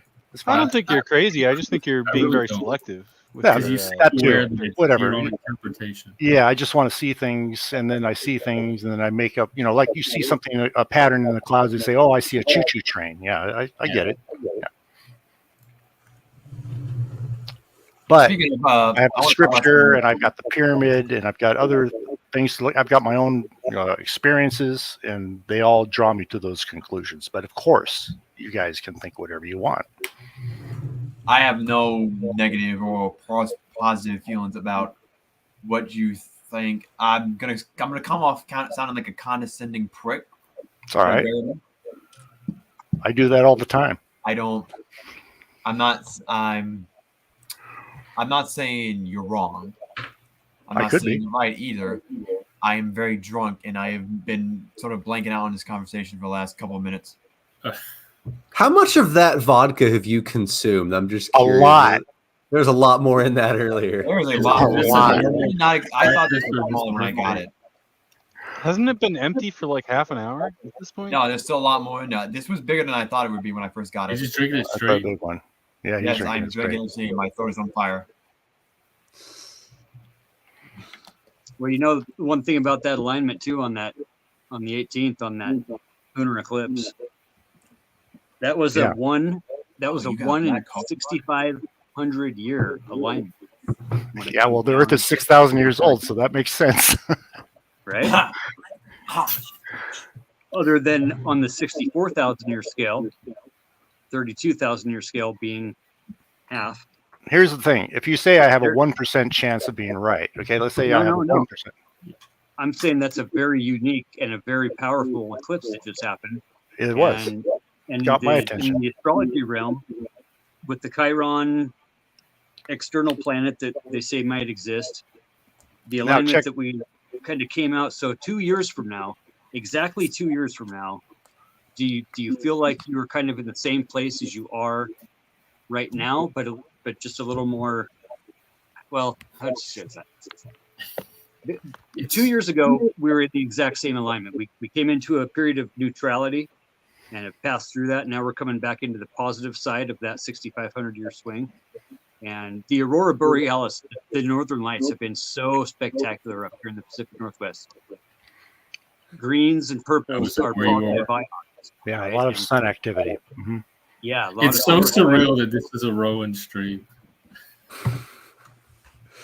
I'm starting a new thing. This is the first panel I've ever hosted. It's usually Yes, just you're one joining the person at a panel time. verse, and this is Well, look, very- if I'm right, what I'm trying to say is, if I'm right, then everybody should be concerned, obviously, because I'm saying that the end of the world is coming. Right? especially if you think the world If is you- 6,000 well, years old. I mean, if I less. said, Hold up. if I said I hold see a up. meteor coming at the Earth, up. and I could prove it, you probably get concerned about that. Hold up. Yeah. Hold up. We got Jewish space I'm lasers. fuck- though. Don't look up. Hold up. I No, I'm I kinda- gotta talk about something very important. What's up, I Just? doubt that somehow. So, you guys ever seen the show The Amazing World of Gumball? Mm-mm. Gumball. It's Like an car- animated TV show on Cartoon Network. No, definitely. It's, No. No. It's car racing or It's a cartoon show on Cartoon Network. It was one of my favorite shows growing up. And any of you guys know who Dream is? I do know Dream, the Minecraft Dream streamer. is. So I gotta bring up the picture because I've been talking to my friends about this and all that. So I don't know if you guys recognize the show. I'm bringing up a picture of it, see if you guys like resonates with you guys. This I will smash his fit. Man, this phone is just garbage. I hate it. Nightmare. Oh, I've seen that actually. That rings a bell. Yeah, the No. Amazing World of Gumball. Gen X. It means nothing to me. So the voice actor for like the main character, and this is the main character. He got into a fight with Dream. Dream's like this large like content creator, where they got into a bit of a scuffle and they've been kind of beefing, and that's what's been the big like thing over in like drama and all that is them fighting with each other. And obviously, it's more important than anything we've talked about before because this is actually real serious issues that we need to bring up. Hold on, so Dream, he's like this large like Minecraft YouTuber. He got into a scruffle with like Nick Cantu. He's like the voice actor for the Gumball character. And he dropped this video and I don't know if I can like bring this up. You Okay. can set it to share, and then Rowan can approve it. Mm-hmm. Let me see if I can Yeah, just, if he wants it on his channel. because If you don't think we'll get him a copyright strike. because like he released like this video on his Twitter where he like, hold on, where is it at? It's If right it's on here. Twitter, it's probably fine. That's public. Yeah, it's because it's not going to get copyright strike on Twitter because obviously it's There are really things like, important. This is really important stuff. The What's music Twitter? I'm What's Twitter? getting, having the copyrighted music, anything on a short, you can Not put whatever copyright you want. music. Right. No, just in general. But I can basically do like Michael Jackson. I can do. I put it in You like know, private chat. Is that something hard like? art. Is that? Yeah. Let me. I put in like I can pull this up and share it actually. What's this Twitter you're talking about, though? I'm I not think familiar. it's not going to play the audio though. I never figured out how to make the audio come through on StreamYard. All right, I will just Oh, start really? to. Yeah, whenever I've shared my screen in the past, Jeff, I haven't ever noticed my sound. So this is coming like through. a video that was released by Dream of Nicholas Cantu, the voice actor for Gumball. And by the way, there's slurs saying so JFRYK, grow some balls while you listen to this. You can just call me Fry, but it's not a. You hear that? I'm a what? I was trying to tell you that. Kinda, yeah. Talking to you before I tell you. Listen to somebody who has experience in life. If I'm putting you on game, right? See, you still no. I'm not. So you're asking why I'm not going because you're manipulating. The same thing you say you not want to do or you've been through, you're doing the exact same shit. And you're using all these bullshit excuses of why you're still fucking up. So you're the type of person you're gonna have to bump your head. Hold on, let me go to the money shot. This is like the biggest. This is like the biggest part of I the have entire. no idea what the topic is. Right? Yeah, what is this about? Just is this going somewhere? It's the latest drama. I don't know these people. I wouldn't recognize them if I ran into them at the grocery store. Intelligence, character, body, and reverence in the world. 1K is better for this. This is like normal, like my friends hanging out, No, man, because I'm gonna do movies, talking, and stand-up comedy, fighting. everything. I saw this a couple of weeks ago on somebody's You don't stream. understand that you're talking to like a Michelangelo of my time. Yeah. Right? Like I'm a genius, Albert Einstein level history book maker. You're gonna be forgotten like the dust in the sand. You're in the Sahara, and there's 100 billion, 1,000 billion sand particles. You're gonna be one of those. I'm gonna be a statue erected in gold. So understand. I am like this because my ADHD, autism, neurodivergent. I have ADHD as well. Right, but because you said it, that's what the math is. I think you're a faggot. All right? What are we watching again here? Just what This what is a mentally unstable voice actor for a kids show. Colin Dream a faggot. Okay, It's just too like cool it a millennial. little bit with Gen Z. the Gen Z with such scrap. spicy language. F-slur. What is? Yeah, I apologize. I didn't want to. How does that? I How didn't does want to that seem tie offended in? earlier. By the How language does that either. tie It's into what we were talking about with Revelations? Why 'Cause said something more important. This is drama. This is more important than anything. Mr. Sword was talking about Revelation things, and then you were like, "Oh, have y'all ever heard of the show Gumball?" And then very good, very good. I feel enlightened now. I know about Yeah. the dream. You're part of triangle. my own brain dead community of people who talk about stupid nonsense like this. Let me ask you guys a question. It's a science question. How many spiral arm, galaxies? You got all these different kinds. You got nebulas, and you got regular galaxies, and then you got these really special ones called spiral arm galaxies. You're all familiar with a spiral arm galaxy, right? They've got billions of stars and planets and all kinds of stuff. How many of those spiral arm galaxies do you think there are in the universe? I think there's. I don't even know if scientists know. I think there's a. We have a billion number. times We have a more- number. You Yeah, can there are Google it. A billion times more than what we can even imagine right now. Well, you can Google it if you want, and then give me the answer. How many spiral arm galaxies? There's between 75 to 80 billion. Say times that by a billion. And every single one of those spiral arm galaxies has billions of stars. Now, here's my question for you. If there's 80 billion spiral arm galaxies in the universe, does God have enough spiral arm galaxies for every Christian that gets saved? Oh, this is the The thing where science you're going to question? all inherit That's your not a own. science Well, question. the science galaxy. question was how many are there? Oh, And okay. so I gave you the answer. And now to follow up, I'm saying Yeah, that every with that single one of them number, inherits their own galaxy, and they have. I can only answer the says- science one. it says in Luke, it says, in my Father's house, which is the universe, in my Father's house are many mansions. So a mansion to me is the biggest thing in the universe, which is a spiral arm galaxy. So I found out how many are there. 80 billion. That means I can afford to have maybe 10 or 20 for myself.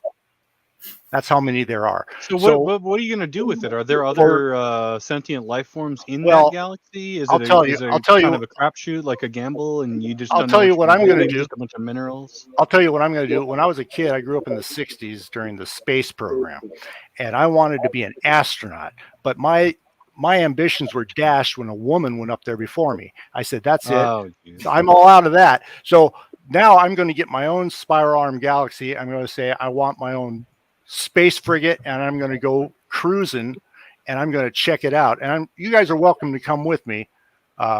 If you can, before your judgment, before you go before the white throne, we can all take a cruise together, and you can see what you missed out on.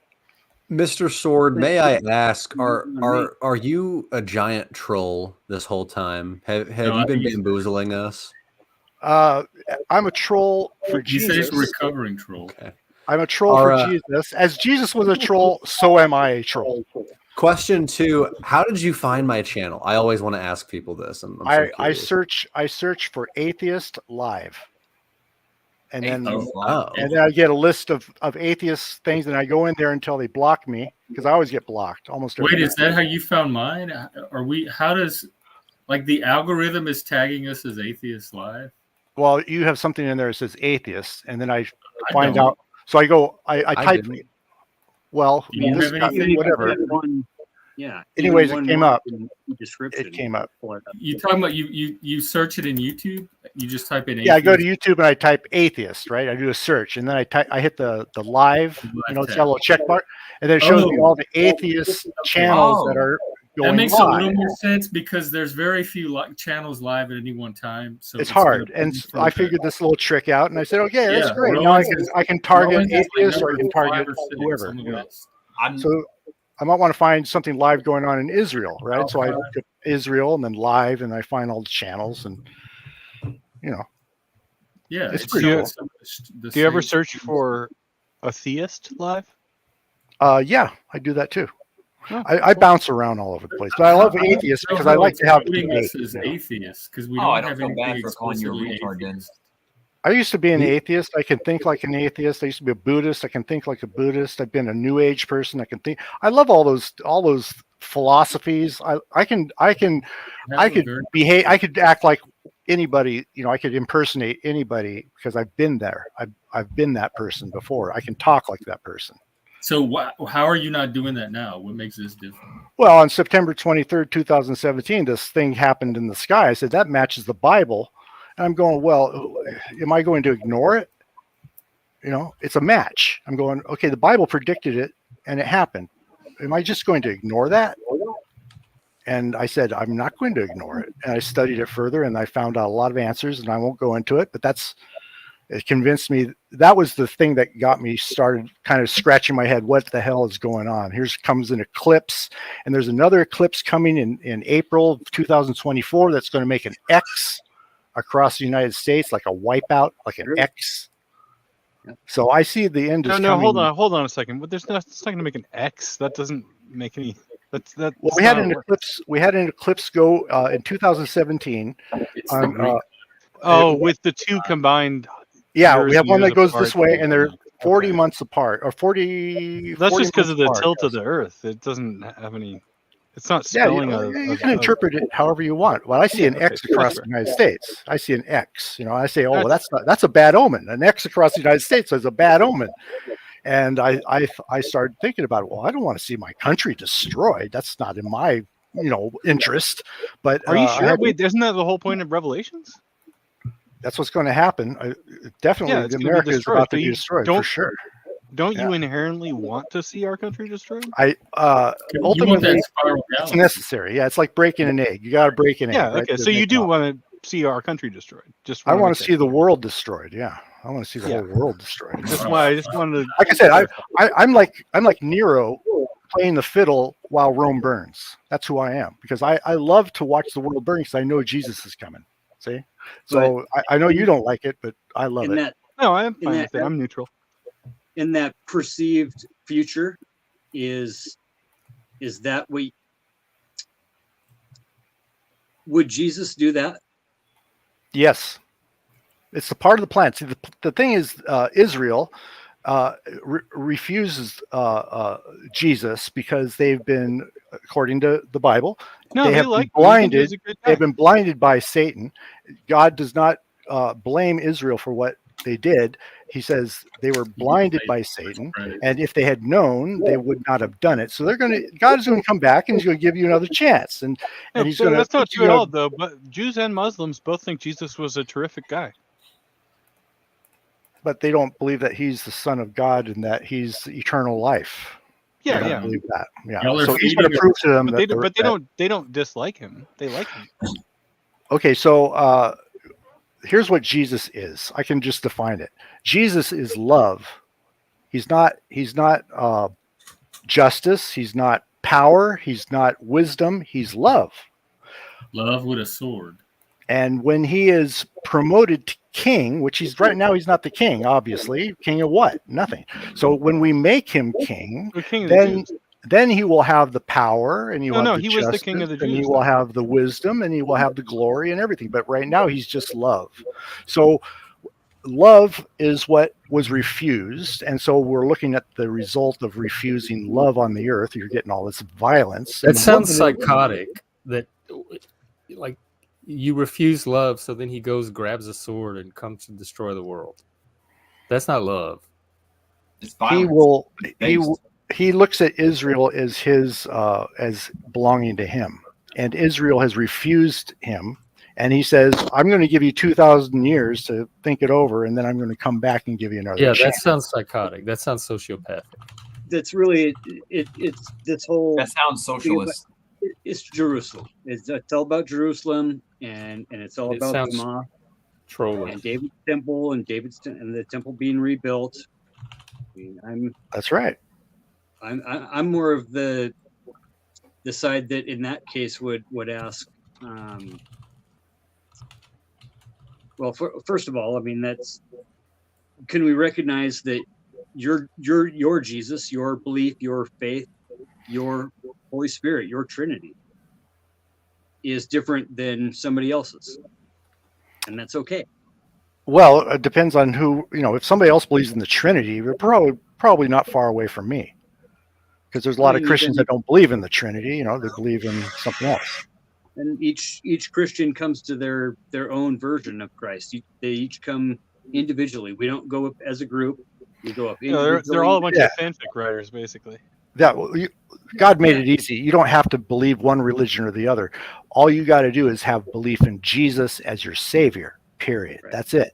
That gets you saved. Now, beyond that, how much closer you get to the truth is going to give you more rewards. So you will become more powerful, and it's an eternal power. It's not like it's just temporary. Once you're established, that's it. Then that comes down to it comes down to what is faith and what is unconditional love. Because if we're saying that the Son of the Lord, we're talking the incarnate Son of the man, the God. What is it that would give Jesus the distinguishment of dying for our sins when, let's say, it's Aztecs. So the Aztecs had blood sacrifice as well. They sacrificed seed and animal for good harvest, and they sacrificed virgins. They sacrificed their best hunter. And the hunter gave himself up for the tribe. It wasn't like, it's not like throwing slaves off the cliffs. This is a very spiritual thing where they came within their self Well, it is to the person being thrown off. It's basically. But they were doing that for their gods, not for my God, not for Right. Israel's God. So, Yeah. So in that case, if I say that there's what we know right now, as far as our as far as our science can see back into the past, I say there's a billion more times of that, because I think every human that's ever lived, that lives a good life, that chooses to live a polarity of positive, to have a high resonance, either whatever afterlife it is, but I believe everybody has the right to that afterlife. I don't think that the folks, the great and good folks that lived before Jesus, are burning in hell before he was even born. Well, nobody's burning in hell. There is no hell. Hell is a place where you throw the trash and it burns up and it's gone.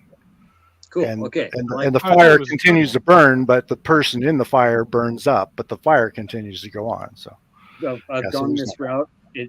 I like this. I used to believe in hell.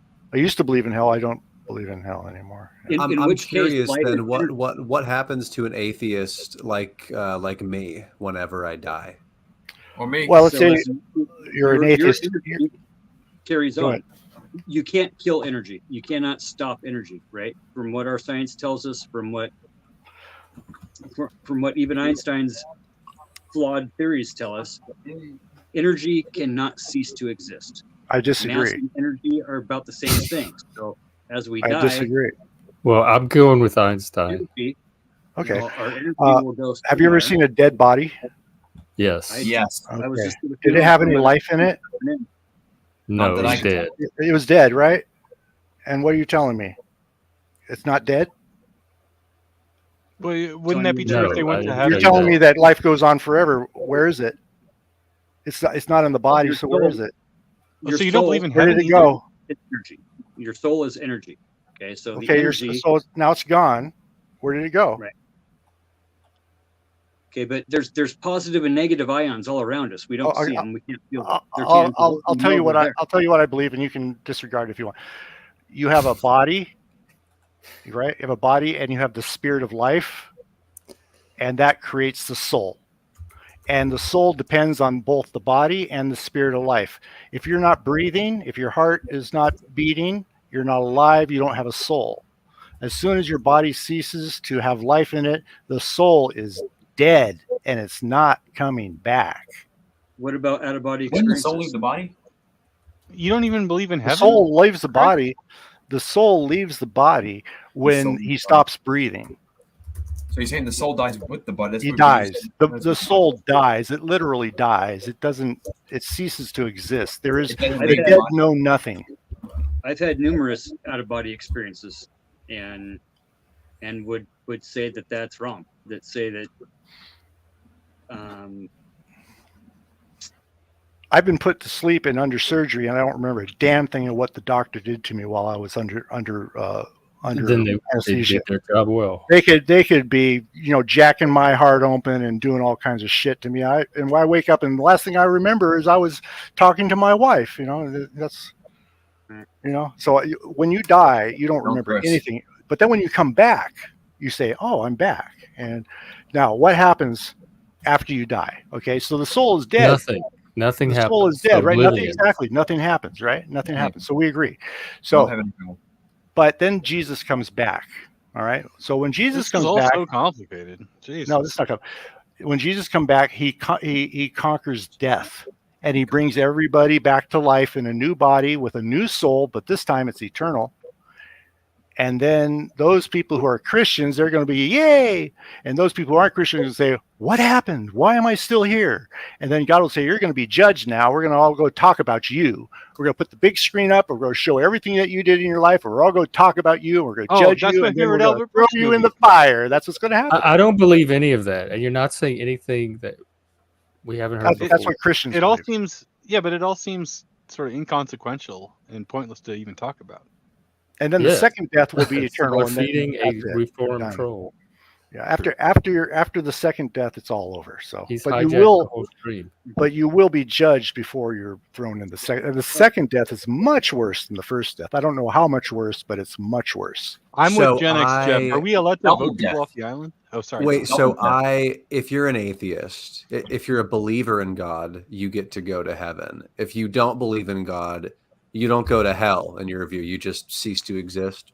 You get judged. You don't get your You spiral get galaxy. judged, and then you cease to exist. That's right. What if I'm I'm cool with judged that. positively? Like, even if I didn't believe in Jesus, like, what if I still did badass shit in my life? God says, I sent my son down, and he died for you, and you refused him. That's all I care about. You refused Well, like, him. what if I was like, Goodbye. hey, That's whack. That makes no sense. It's Like God's son. I can think of a better system than God can if that's his plan for He'll salvation. give you the chance. Yeah. He'll let you talk. He'll let you talk all you want before he judges you. I don't need a chance. He doesn't exist. I don't Before need he a chance. casts me into the void of Darkness. nihil.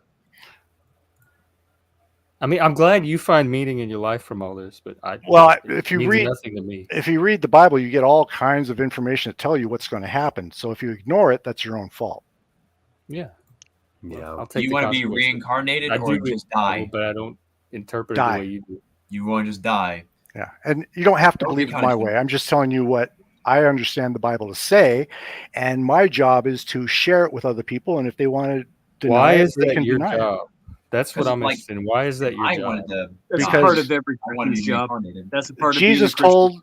Jesus told the Christian that your job is to preach the gospel, the good news to all the world, that Well, you so don't have far to you've go to told us hell. we're all going to burn in fire and be I'm not. I'm judged. gonna None of that rise like sounds a like good phoenix out of news to hell me. and fight back against all the demons. Yeah, I'm gonna rise like a phoenix.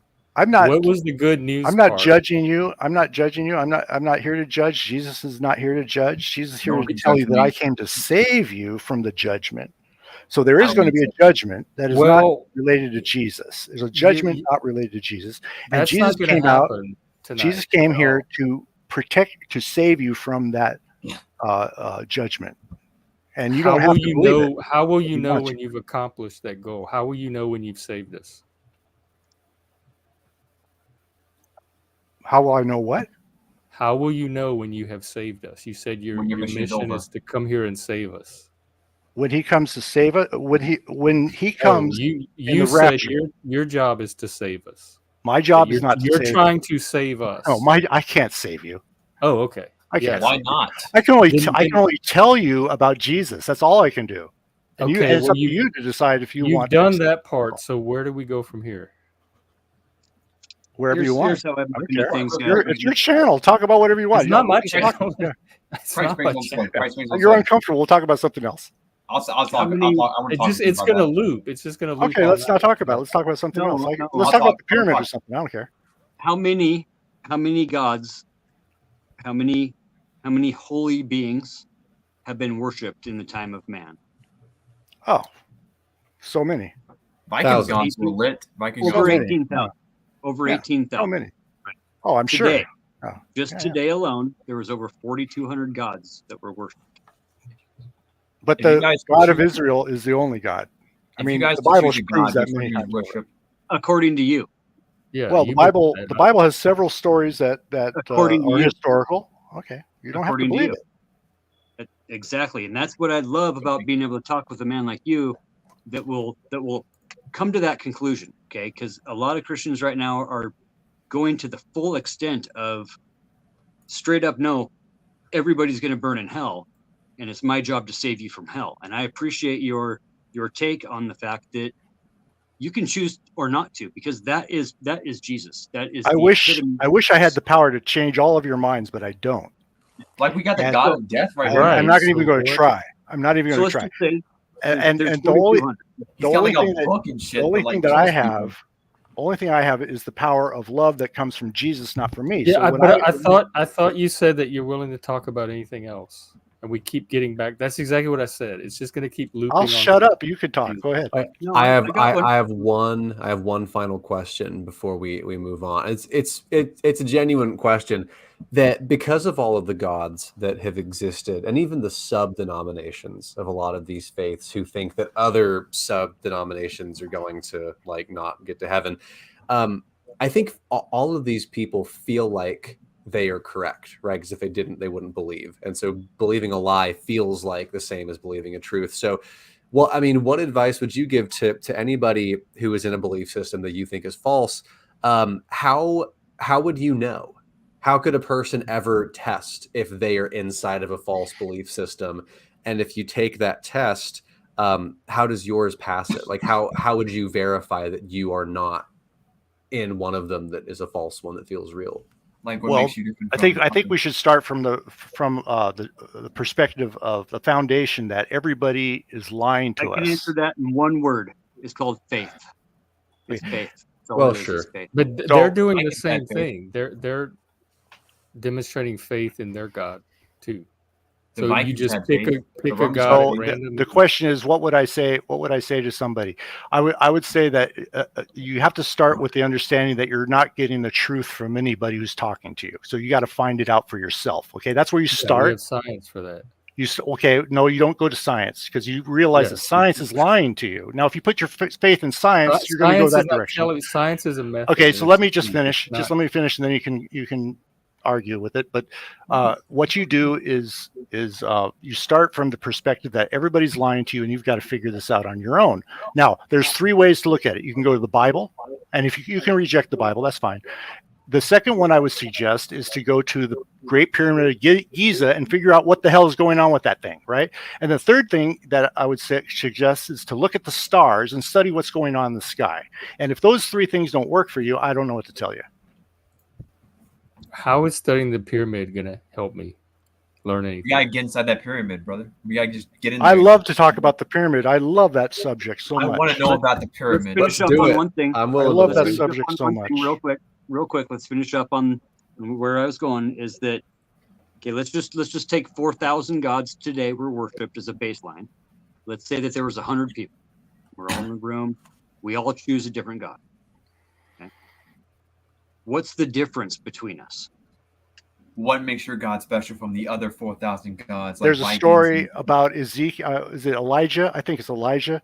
And there's Jezebel, and she's got his 80 priests or whatever it is, and they have a contest. They put a bull out there, and they say, "Okay, you call your gods to bring the fire down." And they're praying and cutting themselves and doing stuff, and nothing happens. And then Elijah, he goes over there. He says, "Okay, pour water on it. Make it wet." And then he calls on God, and then God, boom, sets the whole thing on fire and burns up all the priests. That's in the Bible. So Okay, so that was okay, good. proving that the I God know of that's in the Israel. I know was that's in the Bible. So that's where I get my Okay, faith from. Is from So that. there's 4,000 gods. Okay. Now we're down to 3,900. Okay. 100 people all chose a different god. What's the difference between us?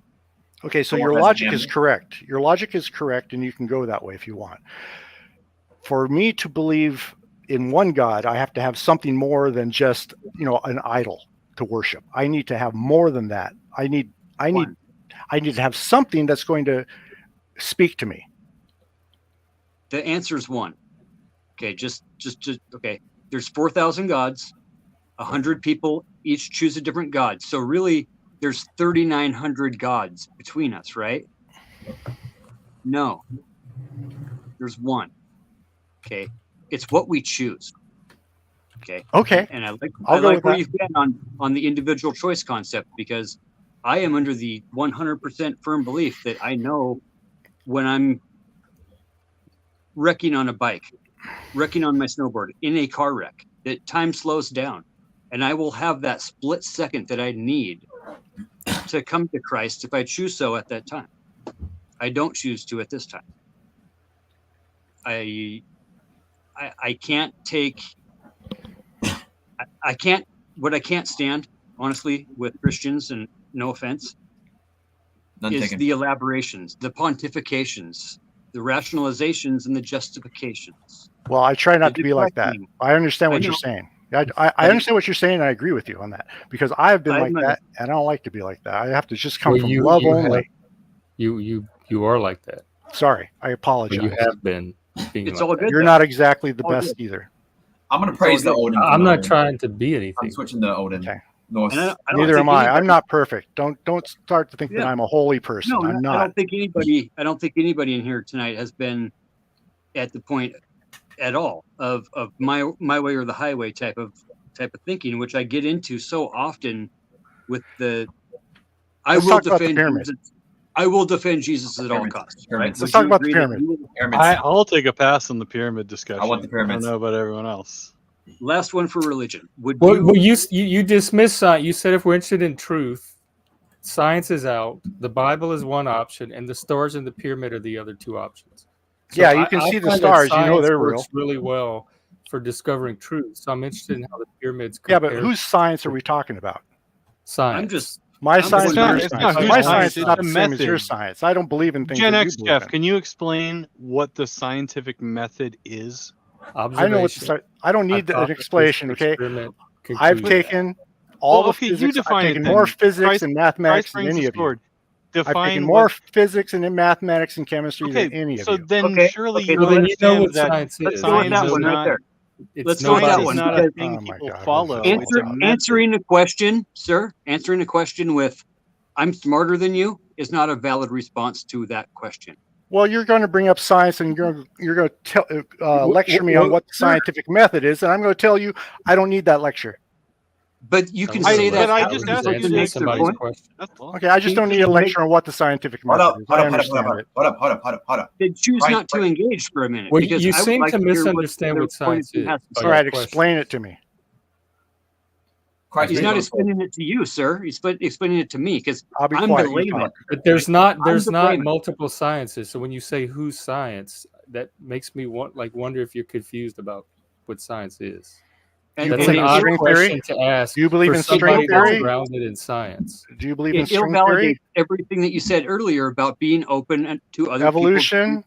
Who's that? I mean, I don't believe in evolution. Hold You up, hold guys up, do, hold but up. you call that science, right? Everyone, shush, shush, everyone. Christ brings on a sword. Christ brings on a sword. Christ brings on a sword. Can you hear me? Yeah, I hear you. Talk. Okay, so recently I've gotten into praying to Norse gods. This is not a troll. I'm generally saying this out loud. I have begun to pray to Norse gods. I'm not fucking with you. I'm just gonna sound like I believe you. Go ahead. What? you. I've begun praying to the Norse gods, Odin and Thor and Odin's son and Okay. Sif. Because I know the Vikings battled a lot with Christians during that time period, with religion around that time period picking up a lot of steam around Vikings. How do pagans, the pagans, see us sinners who pray to a god, a deity that is different from yours, as someone who's worth saving? Or do you seek to just let them be, let them live in their own ignorance while they pray to their unholy? Well, you've been degenerate given the good news that Jesus came and died for your sins. But the And either you believe it or you don't. The That's it. All-Father has That's where it all hinges on that. It all hinges Yeah, on that. he answered this Do question you a long believe it, time ago. or don't you? He's trying to proselytize, but he's not trying to force it on anyone. Yeah, I was So we already hoping know to the learn answer. something to the about question. how the pyramids contribute to the Oh source my of- God, Jeff! Don't do it, please. Yeah, that's a can of worms. No, I That's don't a know big about can of pyramids. worms, man. Pyramid is a big can of worms. Well, you said you like to talk about. I them love and that subject to- so much. to I'm talk just about aching them, to so talk about it. talk. just- I'm I don't- interested I don't- in the Where did- pyramids as where an did Moses come alternative to from? science. What can the pyramids tell us about reality and truth? Okay, that let's science just does talk not? about the location of the pyramid. It's in Egypt. It's in the center of the Oh, geographical. this I'm is not gonna be interested the in those. next I know 3 those hours. details. I'm interested You do? in how the pyramids Oh, help damn. us find truth in a way that science does not. Well, you have to. Okay, the purpose of the pyramid is to make you wonder. Mission accomplished, right? You're wondering. You don't know what the hell that That's not thing the is. purpose of the pyramid. What do you even mean? What is that? What is that even? You think they built it to make people wonder? Yeah, it's They a went mystery. through all of that work to make people wonder, It's like a mystery. ambiguously. It's a That was mystery. the goal. So the It's a goal is the mystery. reason they got all those slaves and had them build the pyramid is because they wanted to make people wonder ambiguously with no other goal. That's You don't have to believe it. So I'm curiosity. trying to is tell you a what it is, motivator but you don't want to believe. for truth. What I'm going to no, tell I'm you, just I'm you're just going to trying have to clarify. suspend your disbelief for a moment But because this is no, an no, no, unbelievable no, no, no. story. That's Chris, crazy. This is going before to you go blow into the your whole brain thing, up. It's just like I'm just pretending trying to make-believe. clarify. I'm not trying Let's to all argue with you. live in my I'm just world trying for to a minute. clarify Give that me. your We've been in your argument world here for like 2 hours now. Yeah, I'm I'll just trying stop to talking. clarify. I'll just stop before you talking go- right now. If you don't want to hear it, Yes, I'll you've said stop. that Please, before. and you you've did. been doing like I'm just trying to say something real quick. That's all, and then I'll be done. I'm just trying to say before you get into all of this, I'm just trying to clarify that your Sounds like argument you're for afraid. the reason that they built the pyramids Sounds like is you're just afraid. to make people wonder. That's what I said. How many times do you want me to Okay. repeat it? Just wanted to make sure. That Yeah, seems like a really that's what I said. ambiguous goal. Yeah. But okay. Yeah, So I then wasn't anyone can finished, just but read you whatever want they to. want into. Okay, are we done? I just wanted to Are we clarify. done Yeah, talking about I'm the good. pyramid now? I hope so. Let's talk about something else. This is not working. No, pyramids were built by aliens, bro. Get a Okay, clip. that's good. I'll go with it. Let's go with the alien theory. That's great. I'm really like I'm not going to talk genuinely about this curious anymore. This is if ridiculous. there's a way to like, could you give us like the TLDR about the pyramid? Because I've never heard how they relate to like Christianity or the Bible. I don't know that. All I know is that Jews like built the. Well, pyramid. I was trying to explain it. Are you gonna let me talk this time?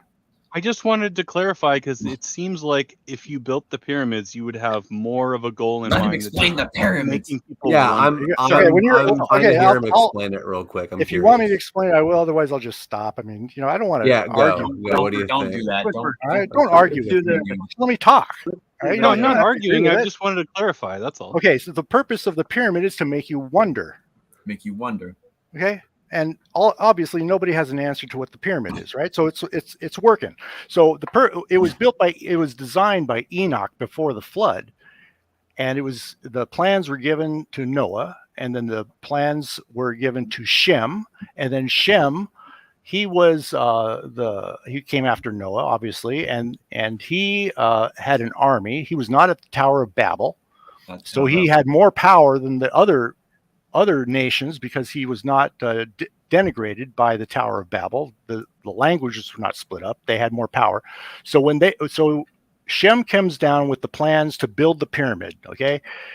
And he knows the purpose of it. And he comes down with an army called the Shepherd Kings. Okay, this is the Shepherd Kings. And the Shepherd Kings come down and they are so awesome in the sight of the Egyptians because the Egyptians have been brought down by the Tower of Babel, and they look at them and they're like, well, we can't fight these guys, and so they just immediately submit to the Shepherd Kings, and the Shepherd Kings say, I'll tell you what, we're going to teach you how to build this thing that we have, and we're going to pay you for it, and we're going to rotate you in groups of, you're going to work for 3 months, and then you're going to have 9 months to work, stay at home and do stuff. So they're very fair, and they paid them handsomely. And over the period of years, they finished this pyramid. Now, when you go inside the pyramid, there's passages, right? You go inside the pyramid. What's the first thing that happens? You get into once you get inside the pyramid, it takes you to a ramp, and that ramp goes to a pit, okay?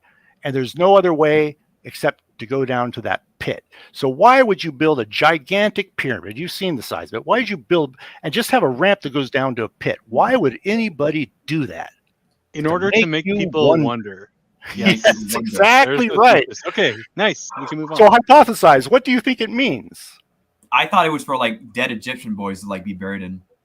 Well, yeah, I think they were trying to get to the afterlife. If we look at the pyramid as being the universe, okay, and then what's inside the pyramid? Wait, well, why are we doing that? Why are we doing that? Well, it's one way to look at it. You can look at it any Yeah, way you want. You can I guess so. Okay, Sure. so I look at it as the kingdom, okay, the kingdom, and inside the kingdom is the afterlife. So what happened? How do you get inside the pyramid? It's a mystery. There's a door that only opens from the inside, and you can't see it from the outside, and it takes 40 pounds of force to open it. Oh, that's bold. That's what it was before they stripped all the casing stones off. So then let me just finish. And then once you go inside, there's a ramp, and it just leads down to a pit. And you're like, what the hell? There's no treasure. There's nothing in here. And it took me forever to find the entrance. And now so this is the afterlife. Once you die, you will realize what a disappointment it is. Because all there is a ramp down to a pit. You expected nothing, but here's this thing. It takes you to a pit. And once you're down in the pit, where are you? Well, there's nowhere else to go. You're stuck. You're in the pit and you can't get out. That's the afterlife. So it's teaching you a lesson. You're going to die. You're going to go into a pit, and there's no way out of it. But there's other secrets to the pyramid that if you study it further, you will find an escape. You will find an escape. You just have to know. An escape room now? There's two escapes. One is a ramp that goes up and it's blocked by two granite plugs. You can't get past it. The two granite plugs represent the 10 Commandments. One in the front and one in the rear. The 10 Commandments. And those 10 Commandments are blocking the 10 Commandments. Because if those 10 Commandments weren't there, you would be able to get to heaven. They're blocking your road to heaven. And that came before the 10 Commandments. This is the pyramid before Moses. So anyways, it's predicting, it's prophecy, it's prophesizing the future. It's telling it. God knows the future. And he's saying, I'm going to put these two blocks here to represent the 10 Commandments. So now there's no way to get there. If you could remove those granite blocks, that would be great, but you can't. But there is a third way. Short version, please. There's a third way. Long version, please. There's a third way. What if you were to dig around the blocks, which is what they ultimately did? They just dug around the blocks, and then they got into the Grand Gallery. You probably all know about the Grand Gallery, right? Of course, now there's about it. Once you're up there, there's a well that goes down, and you find out that the well is right next to the pit. So if you could dig through the wall, you could get to the well, you could get up to the top. That's the route that Jesus took. See, he came out of the pit through the well, because the well in the Bible represents what? The Holy Spirit. Exactly. It represents the Holy Spirit. So the Holy Spirit ascended through the well up into the King's Gallery, and that's how you get out. So what is we learned from the Great Pyramid? That there is a secret exit called the well, which is the Holy Spirit. You need the Holy Spirit to escape. How are you going to get the Holy Spirit? You got to believe in Jesus. Or fill that pit up with a bunch of fruit juice and sodium and let it bubble up until it turns into a power plant. No, that's not realistic. We got to believe in Jesus. We got to look at those pyramids to see. No, okay. You look at the pyramids one time, you go into the first hole you see. Like you said go down in the ramp and there's nothing there. Yeah. But if you really understand, analogies are really cool and all. Analogies are cool. Yeah. Jesus. Well, that's what they're trying to teach you. They went to all that work to build that. They went to all that work to build that pyramid just to teach you that lesson. That's a lot of work just to put little old me ramps in there. Just that's a little old me. You got to understand a lot of work. You got to be based in red pill. That's a killer analogy. I just want to say that was enlightening. I was paying attention, but also I really enjoyed those gesticulations. That helped animate the story very, very much. I was because he was very passionate, and I wanted to bring to life his story. Well, I had to talk fast. I knew I didn't have a lot of time. The signer. He was like a politician on a stage speaking, and you were like the signer next to him trying to bring animation to the story. Because I understand better than most now. It's all about knowledge. It's all about what you see. That's your calling. You just got to fake it till you make it. Just like my ex. Or like that one person who got hired on as a ASL signer, but they were a complete fraud and were like, they're nonsense. Remember that shit? That was crazy. Well, damn. Okay, I never knew that about the pyramids. I actually feel there's a whole lot. There's a whole lot more, but that's enough. And just one final question about it. You're claiming that the instructions of the pyramid were given to Noah? Is that in the Bible? Where is that? I think there's something that the Israel has. I think I forget what it's called. But it has a lot of information that the Jews know about and a lot of other people look at, and it kind of fills in the gaps of the Bible, but it's not scripture, It's not It's not actually scripture, but it's like the Book of Enoch. I study the Book of Enoch. The Dead Sea Scrolls. Yeah, the Dead Sea Scrolls and all the things that come with it, and then you got extra stuff. It's DLC. It's DLC. So a lot of it, is questionable. You don't know if you can believe it or not. So, but some of it is actually kind of fits, and we don't know for sure. And so it's a mystery. It's to make you wonder. The whole thing is to give you an ability to disregard it. It's a bunch of nonsense, Take the red pill or the blue pill. You got to just open your mind. If you want to know the truth, or if you don't want to know the truth, whatever. Kanye West was right. So if I want to study this stuff, he was right about how would I go upon? How would I come upon the leftist sellout? Yeah. But if Who's it left to sell if I out? wanted to do a deep Alex dive, if I Jones. wanted to do a deep dive into the pyramids, and I wanted to come to the same conclusion, how would I go about doing that? Well, there's a book that you can pick up. It's called the whole- Great Passage, the Passages of the Great Pyramid of Giza, written in 1912 by John and Morton Edgar. Excellent thought- book. I really thought you were Excellent going to say, pick up the Holy Bible, you sinner. No, it's one of those books that nobody reads anymore. I just stumbled on it one time because I saw somebody on YouTube using their graphics. They have really beautiful drawings, and they referenced the book. So I went and I found it in PDF format for free, and I just consumed the whole thing. I go, oh my God, what a treasure! And it opened up, and I found other information related to it, but it's all before 1900. The stuff, nobody talks about it anymore. It's all, they were studying the pyramid in the 1900s, and then it just became like there's nothing there to understand. You just ignore it. What happened to the skeletons that the Smithsonian lost of all the giants? You're asking me? Yeah, anybody. I don't know anything about that. There's actually a really, really great YouTube channel called It's just me? Yeah, I've checked him out. He's pretty awesome. No, World of Antiquity, Oh. who does a great job of dealing with the actual historical side of the History Channel, Ancient Yeah, Pyramids. there's a whole nother side of giants that have been definitely washed from our history books and even scrubbed. You know? Well, the book of Enoch says that there's giants that are 3,000 cubits tall. That's like a mile tall. Let me ask In you which something. Hard one to believe. I want to ask. In which Well, case, would the pyramids just be a kid's play toy? Just Yeah. a sandcastle that didn't get wiped out in the flood, maybe? Well, I mean, if it would, in my opinion, it was built after the flood, but you probably had pyramids before the flood, right? How did Göbekli Tepe get filled in? Well, that was definitely built by giants. You can tell that, right? That was built No, There's No, giants. no, there's no evidence for giants in the Bible. Are you sure? Yeah, Goliath Really? was Are they not really an sure? actual giant. You got to read the book properly. Goliath He was just a, a big guy. fine. he was a metaphor. Because there's Yeah, this just one like guy who was everything like else. kind of All right. slow in my school who I could qualify as a giant. So I'm very open to the idea of giants. Yeah, Andre was a giant. He was a Andre was a lovable. giant. Andre giant. You know, he was kind of. He's you my know, Jesus. He's my personal Jesus, actually. Mine's Odin's son. You blasphemous heathen. But yeah, Andre was a giant, and you know, there was a special kid in my class who was a giant. You know, before he died. Well, friend to friend, I'll say straight up, get away from Odin.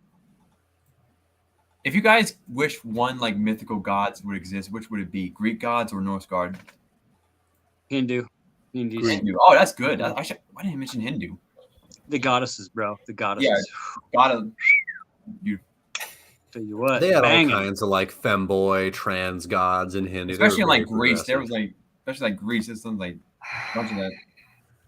Oh man, Kali Ma. Well, before your judgment, look me up. I'll take you for a rendezvous of my spiral arm galaxy in my best space frigate. I'll give you first class accommodations before your judgment. No. You can check I was them promised. out. I was I'll promised ask a for blobby org extended cluster, vacation. actually. Give us a few years, God. Just give us a Christ few on- years. I want to take them Christ on the brings on a grand sword. tour. Christ brings on a sword. I'm sorry I called you a retard earlier. We're like the fifth Yeah, we time. remember You've had it like that. 4 We- times already. So Yeah, a just- few times, yeah. yeah. I'm sorry I called you an imbecile too. Yeah. Yeah. Mr. Sword, do you have a YouTube channel or anything? Please No, tell me you have a I'm YouTube. a nobody. I'm a nobody. Oh, I'm just a calling randomly. I'm Well, a little worm.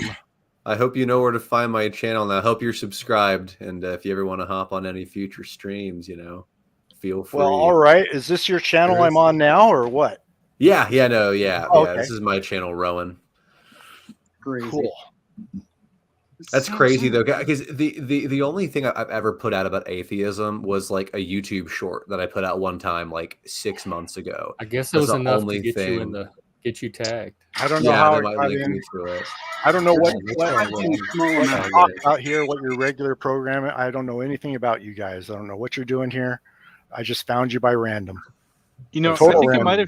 I That's think what it I might have do. shown up Shut in the live transcript. Maybe put atheist in there because we did mention it. Well, I have to And maybe bounce they'll around put, because people block me, and then I have to move on to the next gig. You Or know, why Why would is they that? block you though? Why because is of that? what I that's his say. I goal. say praise the He's Lord, a and then they troll. block me. Seriously? Ron, it's messed up. You know, what I mean, it's just I'm like not me. allowed to praise the Lord. That's just they If, go, oh, if they you don't, can't if he do doesn't that get here. blocked at the end of the night, then he's failed, right? Yeah, I do. You're not- I do the same thing. Yeah, I Like, actually I take that constantly as a say the badge of N word a honor. bunch of times, and a bunch of And people and block me what's the for no reason. motivation? What's the motivation behind it? Is it the Rewards, the rewards, the because God dopamine? gives rewards for those who work for Him. And I say, God, what do you want me to do? And I say, Yeah, but well, you know, you can go in a chat room and cause trouble. Okay, that's what I'll do. that's Could I a become a Working in his god? galaxy. That's Oh, not a real. that's That's Loki. real. You follow Loki. He's God's misunderstood warrior. The people it. in the Thank you. chats, Could the I people in the chats he enters God? can't handle the knowledge of the pyramid, so they ban him out of fear. Yeah. Can I That's become my a god? Do I have to analysis. sacrifice a child? I mean, I'll do it because my neighbor just had a baby. Because I'm not saying Go I'm going snatch to. it. I'm not saying I'm going to, but if this comes to price to say, can I become a god? Do I have to sacrifice a fetus or anything like that? I think you've got the devil inside of you. Or just be Old Testament, just toss him into the gators. I think you're working for the devil. I am not working for the devil. I'm The looking devil works for me. looking at you, and I can see the devil in your eyes. I have no idea what I you're can talking see, about. I can see the devil in your eyes right First of now. all, I was raised in a proper Christian home. No, you're talking about killing children, and you're drinking the booze. I can see the devil in you right now. I see I it. have no I idea. see you, devil. I am perfectly stable. He has a little that my Satan that goatee. my guidance counselor didn't even call me back for You're not another tricking me. I see you, session devil. because that's how You're not fooling well me in the head for I a am. second.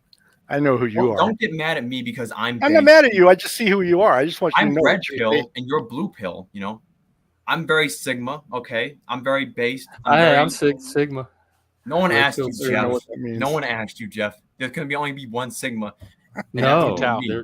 there's plenty. My panel's full of Sigmas. No. In fact, we're thinking of rebranding ourselves as the Sigmas. Like you guys watch Marvel movies. I watch My No, Little I don't Pony. watch That's Marvel based movies. red pill. You're a brony. I'm more of a Christ brings on more of a sword. natural born killers type of guy. More of a Yeah, I watched that one you know, several times. take your God and shove it down your dick hole type So of guy. Christ brings on sword. Are Oh, you that one. more Old Testament or New Testament? That's what I like to tell Christians just to see how they react. Is take your God and shove it down your dick hole. Are you Old? How do they Testament or- react? Have you? I'll tell you how I react to that. Praise the Lord. You know, Are you Old Praise the Testament or Lord. New Testament? Hold on, Just hold on, praise the hold on. Lord. Can we That's all take I a do. poll right now? Is And shove Christ it up his bring? ass. Who's gonna take the poll? There's sword? 5 people here. Yeah, Is exactly. Christ The what? 5 of us. Everyone who's Perfect. been listening to Christ on a Sword knows whether or not they're Old or New Testament.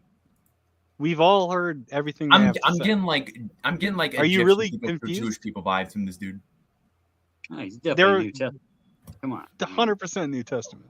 1,000%.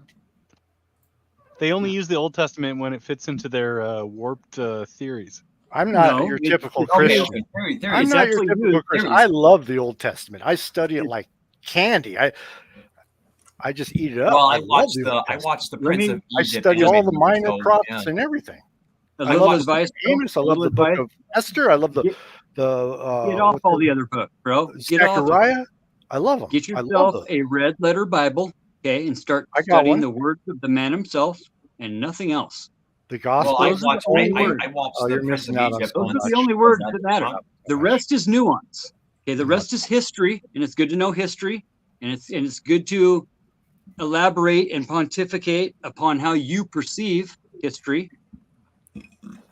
In which case, every person comes to their own Jesus. Everyone understands Jesus in their own way. Okay, we're not. I can bound open up the to Bible come and to Jesus. pick out just randomly I. pick out a Oh, I verse, got and Bible. I can learn from it. So I can can I. learn So can anywhere in the anybody. Bible. If you're in the mindset that you want It's to learn, really easy when you just infer whatever you feel like. that's that's a form of projection, is what it is, and it's rationalizing and it's justifying, and it's basically all in all a bunch of bullshit, is my opinion. I'm not saying that your feelings about your God. Your opinion is fine. You're I welcome really- to your opinion. I really Yeah. appreciate this I couldn't conversation. find a Bible. Honestly, I want I to got hear a your really opinion good because it helps me understand other people. Because I don't know I got what the hell's going on, why other people can't figure this thing out like I can. But then I realize it's Because because we I don't have a come in with different our experience than everybody else. That's why. we You know? not we up don't to come them to in do looking that. for we don't come in search of the solution that we already have in our head when we, you know, read stuff. You read stuff to add to your perspective. You don't have a perspective that you're trying to glean from the thing that you're going to read. Correct. And when you're looking and searching for that pattern, you're going to find it. I'm not looking for anything. I open the Bible and I say, "What do you got to say to me today, Lord?" And then I read and I go, "Oh my God, I can't believe what I just read." And I feel Oh, so inspired. it's entirely subconscious? I do the Well, same thing with the EA Big Book. like I do yesterday. the same thing. Yesterday, I just randomly picked a verse in the Bible. I went right to I think it was Daniel 7, which was the Yesterday, story I of just picked a random Nebuchadnezzar. book in Rachel Maddow's book.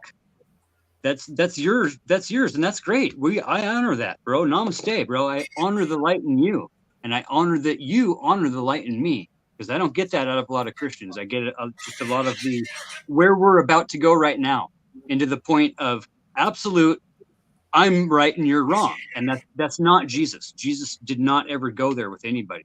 You know, I believe in the Jesus that was born on Y2K in Guadalajara. Oh, He was born Yeah, as a but your broken version man. of Christianity was not even convincing to you. Why Stay would with me, you try to Houston. convince me of Stay something with me, you don't? Houston. There's no problem, Houston. Stay with me, okay? Okay, I'm with you.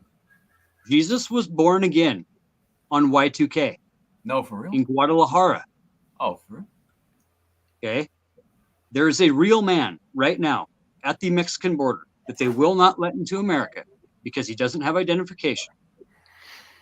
And you know what he's doing? He's not white? He's not standing on a soapbox. He's not evangelizing, and he's not preaching.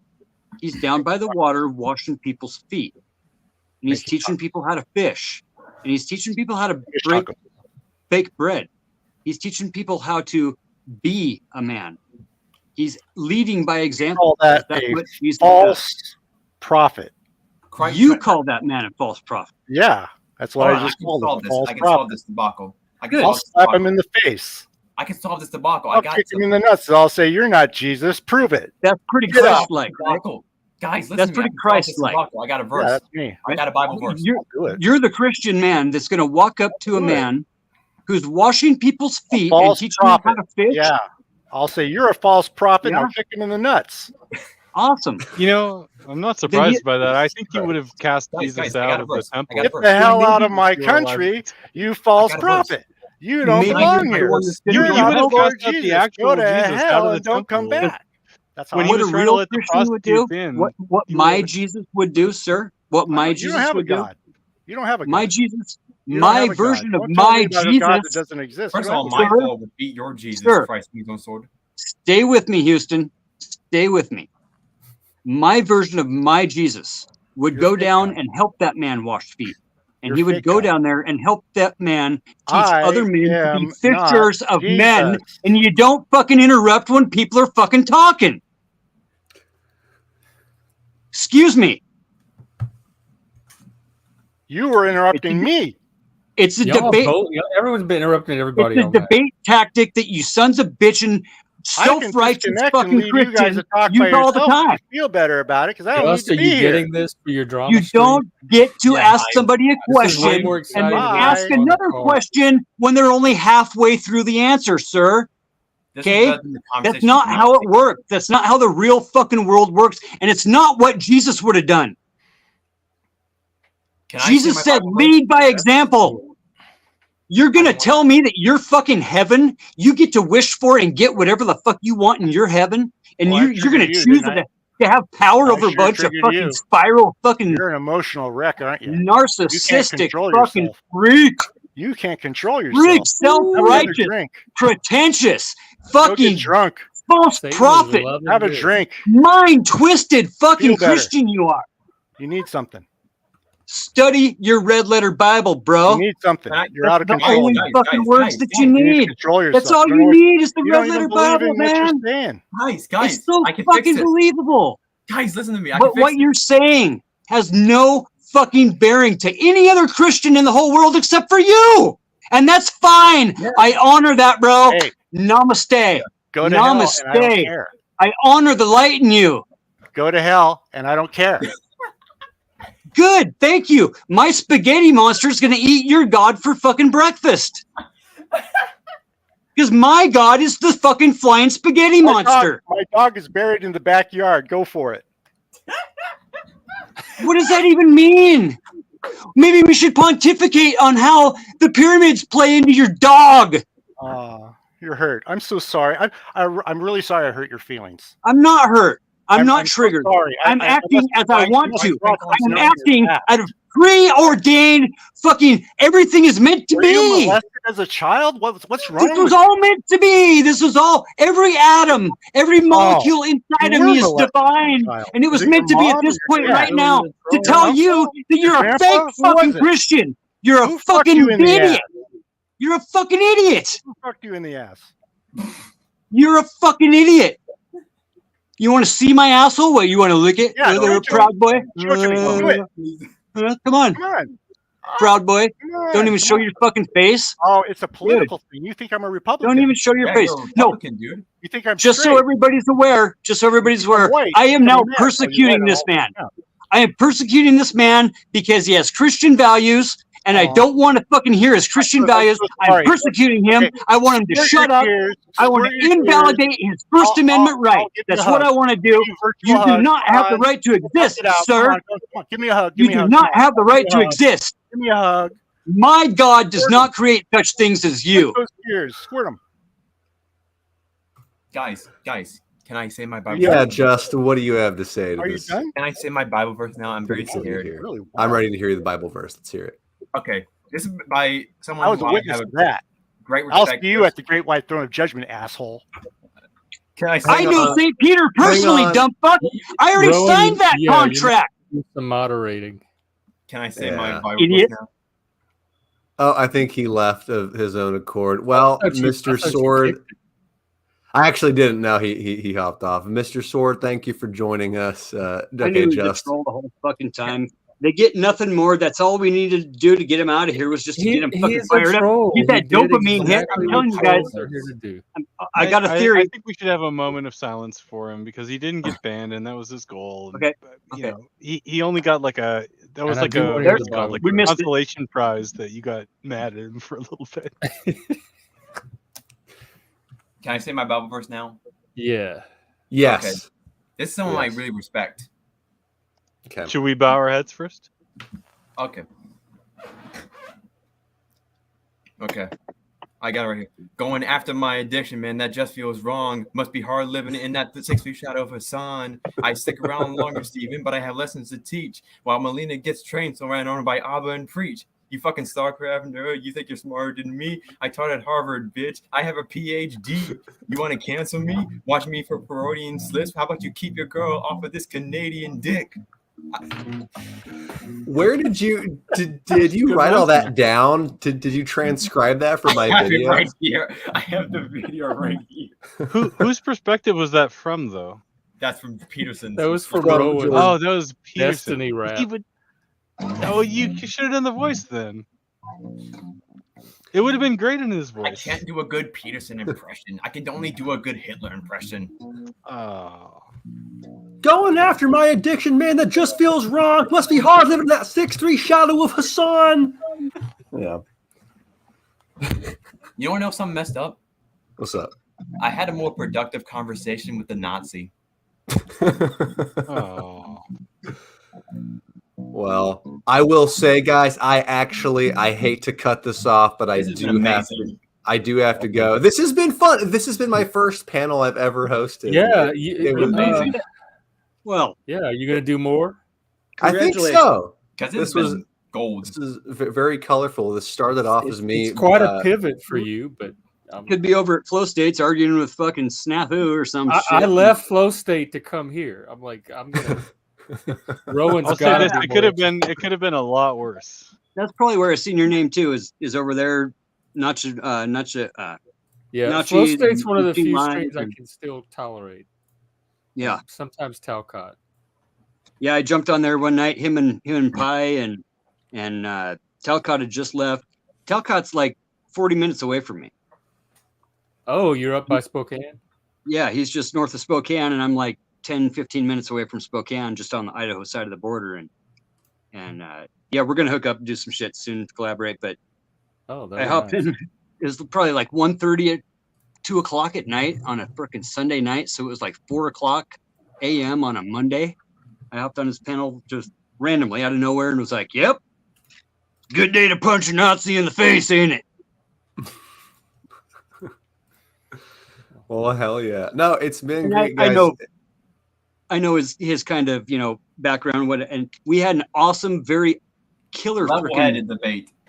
very level-headed conversation. And that's I You appreciate the conversations more than the back and forth and the banter. But that guy right there, All right. to me, that was like stringing along a phone call guy that wants to get some money from you, right? Let's let this man wrap up his broadcast here. I The guy love called it. me a devil. The guy said I had the devil in my eyes. I don't know what he's talking so about. perfect. You do have the devil in your eyes, Just. I got that from the first moment you called in when I was Sam Cedar. I could have told you that. Who ate Sam? Where did Sam turn into a freaking vampire? He disappeared. He did. When I was playing a character. What's wrong with having the devil in your eyes? Yeah, the devil's like Just own it. My friends, it has been a great stream. It was so nice to meet all of you. Feel free to drop back in anytime. Keep those videos coming too. Absolutely. This has been amazing. This has been one of the funniest streams I ever had. Hey, me too. No shit. You gentlemen have a great night. Take care. As well. See you around. See you guys. Boop, boop, boop, boop, boop, boop, boop, boop. There we go. Hell yeah. Okay, we're going to remove one by one from backstage. Okay. Well, guys, this has been... I don't know what this has been. This started off as me doing a Sam Cedar impression, and now I'm some kind of Shinigami pimp in a trench coat in a haunted mansion. So, anyways, great stream. Thank you to Mr. Sword and everybody for showing up, as well as the awesome life story from Uncle Fatty we heard earlier, which was genuinely very cool and I found inspiring. So, y'all have a good night, and we'll catch you on the flip side. Stay frosty.